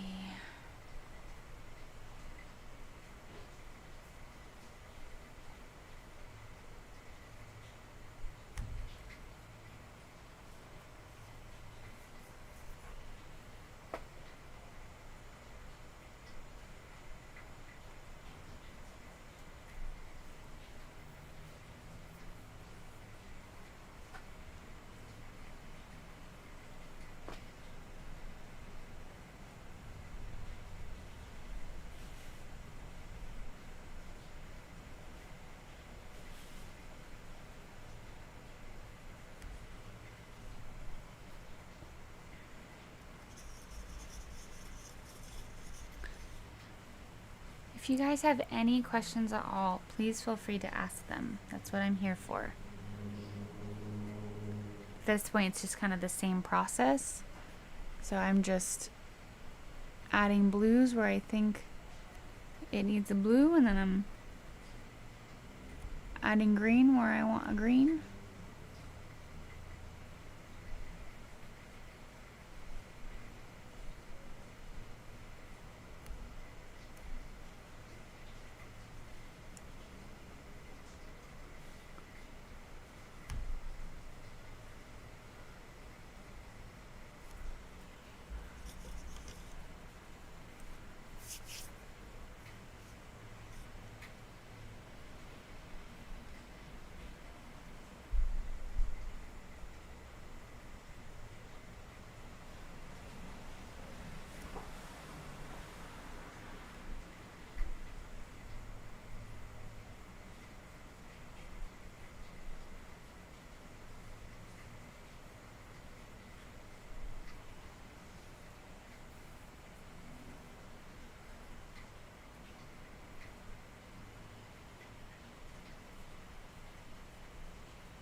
Just added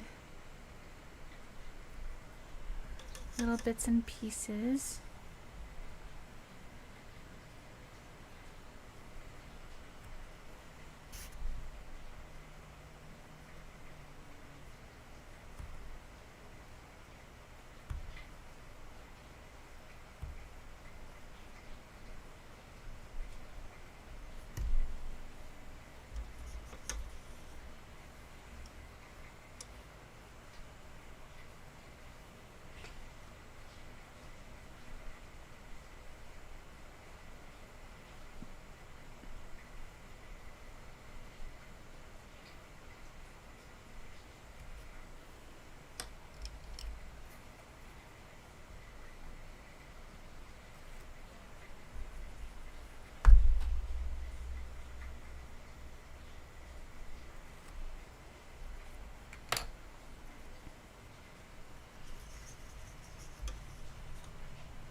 Alright, so for the rest of this, it's just adding that white and blue.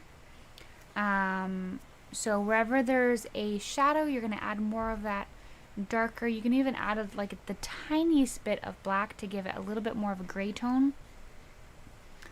Maybe I'll do that now, just in the mix of it.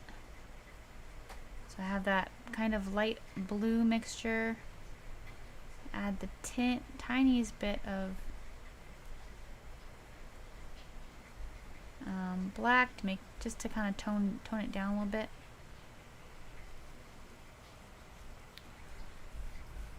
I'm going to put some white on.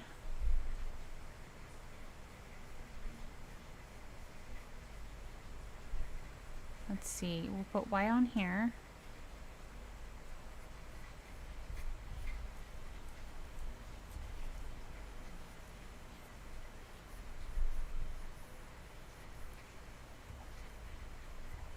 So it's everywhere in this area. Then I'm going to grab my darker color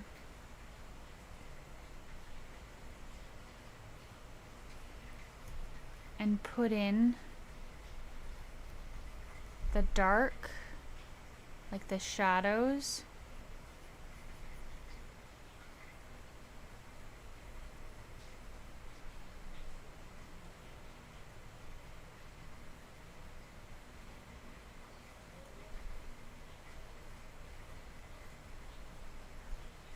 And I'm just going to slowly blend that all together.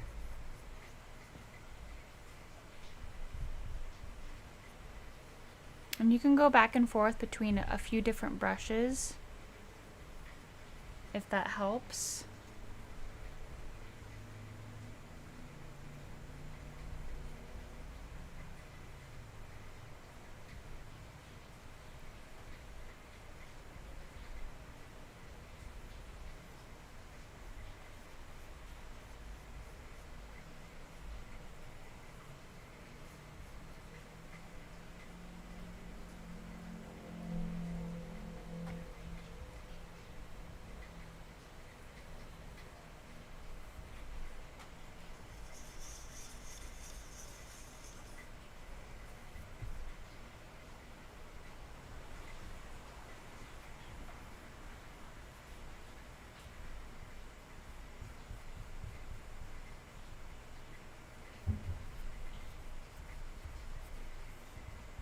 And you can always come back and add in a highlight or a low light, like a highlight or like the blue at any point if you're not happy with it. So just kind of try it out, do a couple different things, try out adding your your lights and lows, and then you can always come back and kind of add in more of one of those.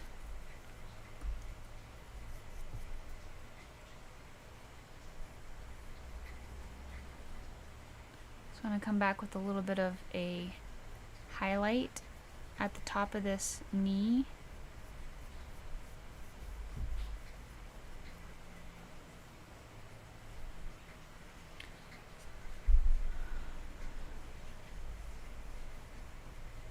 And try to work in sections. So we just kind of worked this whole area.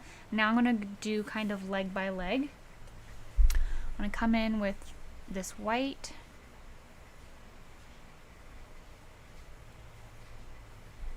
And then I'm going to grab a little bit of that darker color.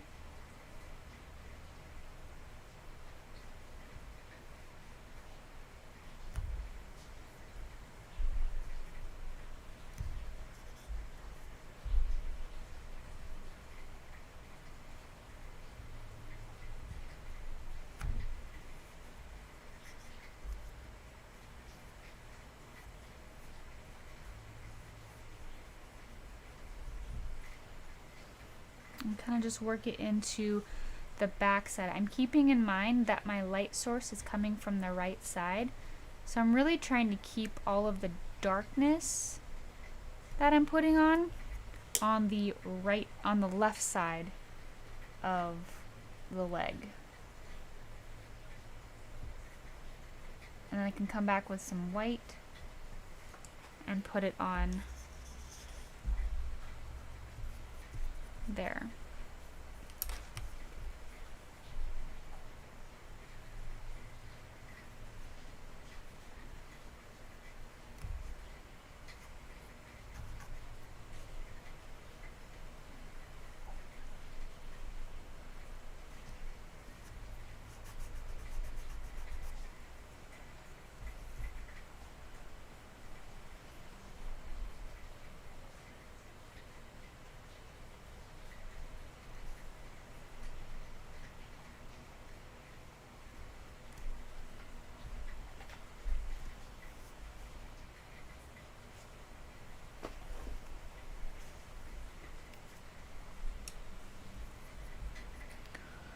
Alright, just gonna keep going along.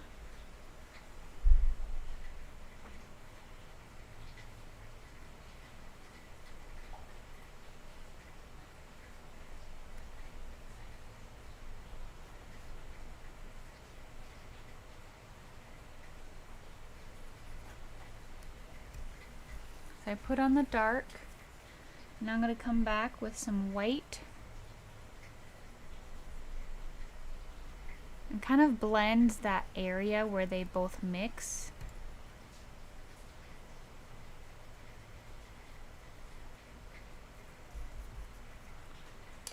And go back in. You can really see how adding in those darks and lights really it gives it dimension.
Come back and add a little bit more of a highlight.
So I hope this all makes sense when you are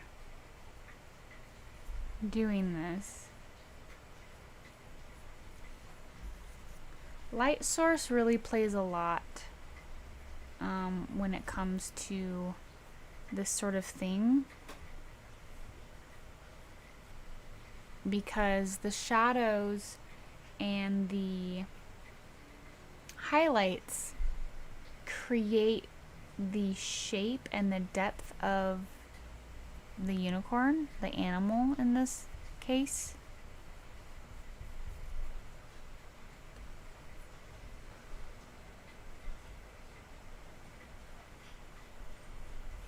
So I'm going to give a white neck, because that's going to be more in the light.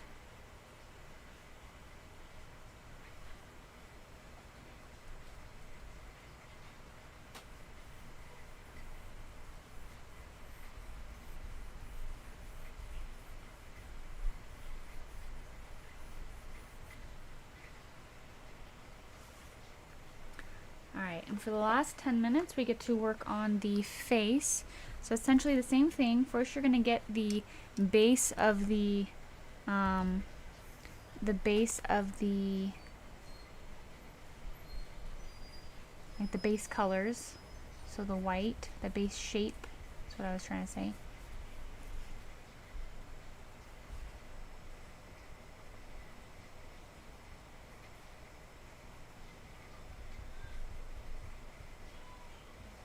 The base highlight and shadows.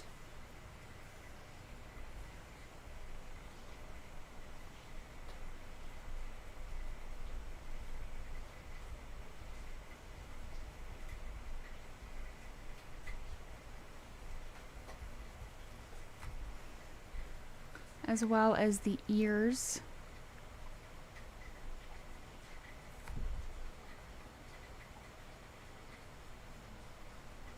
And the unicorn, or the is it the horn? The corn of the unicorn? The horn.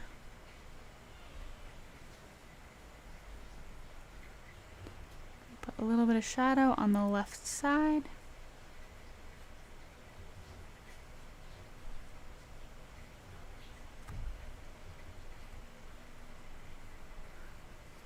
Going to put a little bit of shadow underneath the hair.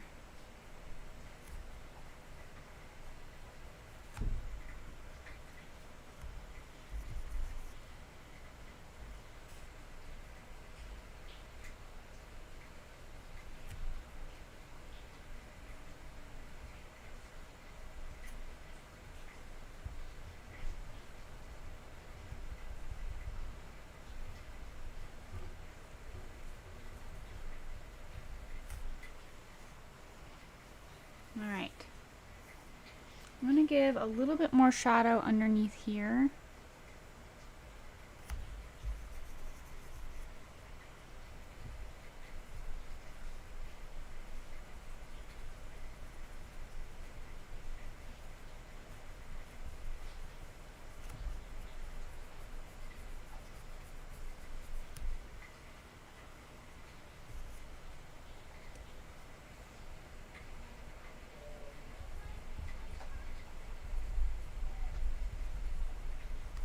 Alright, and now we get to give all the details of the face. The first thing I'm going to do is the unicorn though, or like the horn. And I'm just going to, with the blue,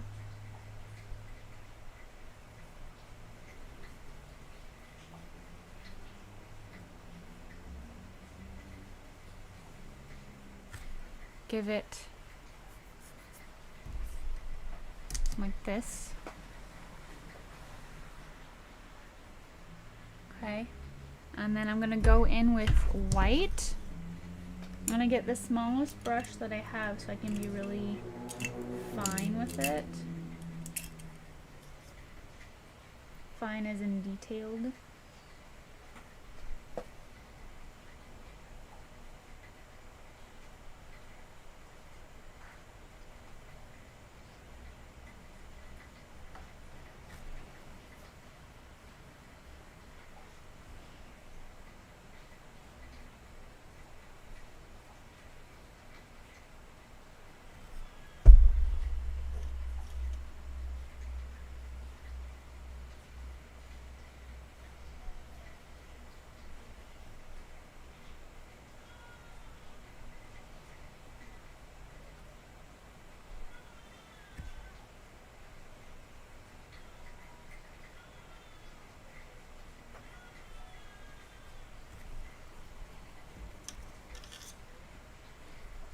Alright. And there's so many different versions of what you could do with like the horn of the unicorn. So pick whatever version you want, make it your own. It does not have to be perfect. And it does not have to look like mine. Now I'm going to go ahead in with black and put in the eyes a little bit better. Now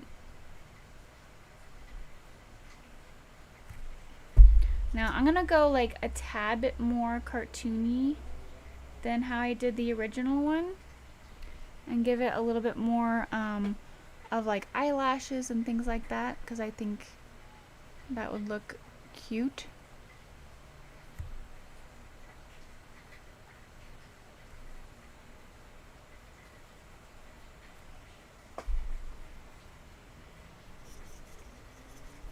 But if you want it a little bit more realistic, you can add like the red tones. I did pink tones, which in this case you can get out your pink now. We're almost done.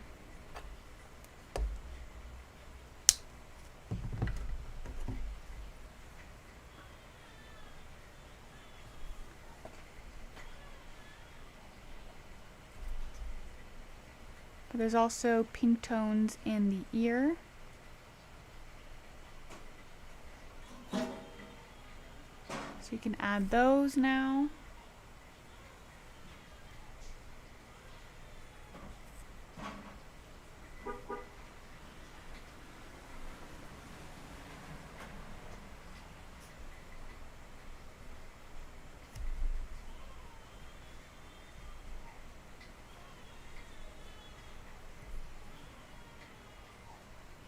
I'm even going to add pink to the hair.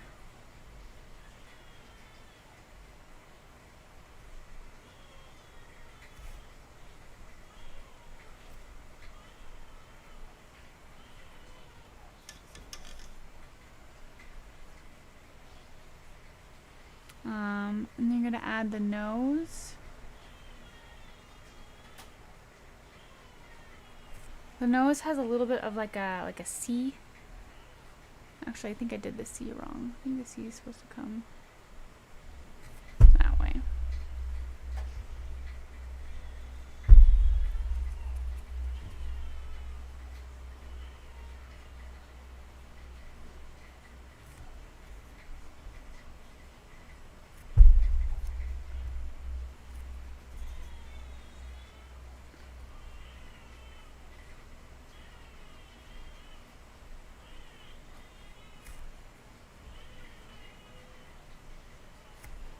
And then the mouth.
And then don't forget the little dot, little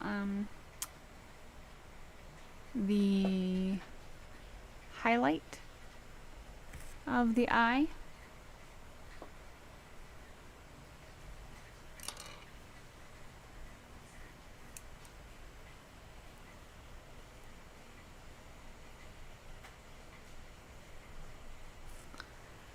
And the last thing we're gonna do, we're gonna add a little bit of a highlight to the hooves.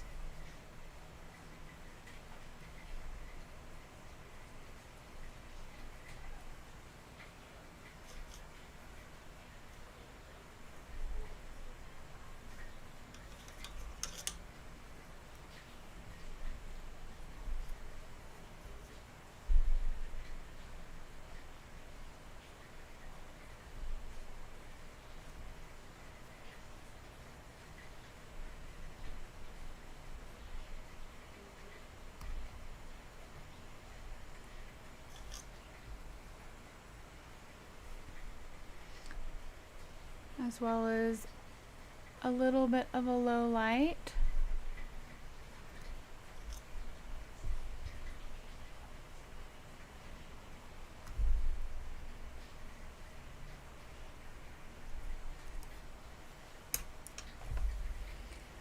And that's pretty much it.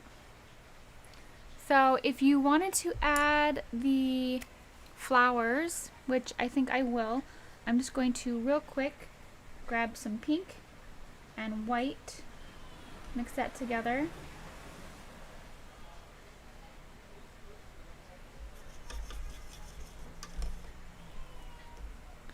Grab a little bit of this pink.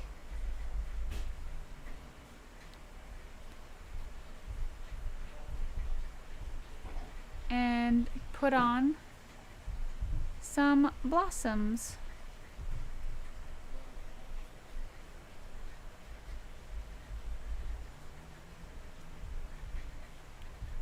You can go straight pink, the darker pink, for the ones that are further in, that maybe aren't in the light. And that's it.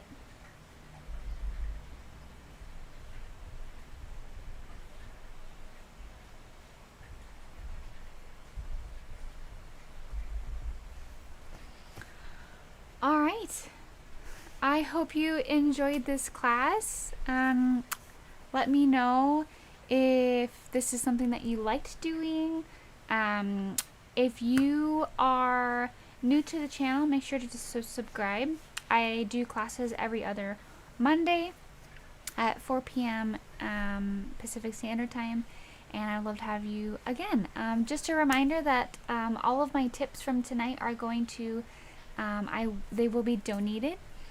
So if you would like to help out with that, feel free to donate to any of the apps below, PayPal, Venmo, or CashApp.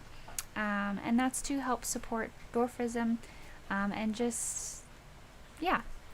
So there's that.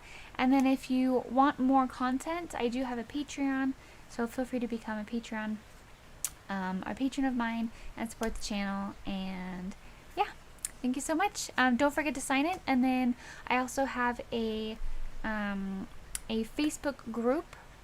Actually, let me see. I can put this up here.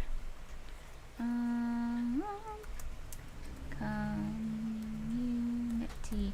Okay, so I have a artist community that on Facebook, that if you would like to become just more involved, maybe it's artist community, I'm not sure. Anyways, so it's on Facebook. You can go to it by going to my Facebook/groups. It's also linked to the event on Facebook. So if you go to my Facebook, which is in the link below, this link tree, it has all of those links. So you can go to my Amazon, my Facebook, my my group, which is also, I just linked it. That's the facebook.com/group/SamanthaAndersonArtist. That's also where you can share your work. So after you're done with this or any other class that you may come across that's mine, feel free to go and post it in there. I would love to see it. So yeah, hopefully you had a lot of fun. I did. I'm going to go ahead and sign this, and then I'm going to sign off for the night. So let's see. I'm gonna grab some. I'll grab some white. Oops.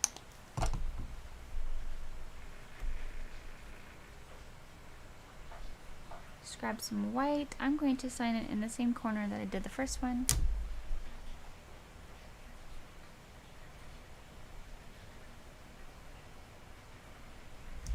Alright. There we go. I hope you had a lovely night, and I will see you in a few weeks. Alright? Bye, guys.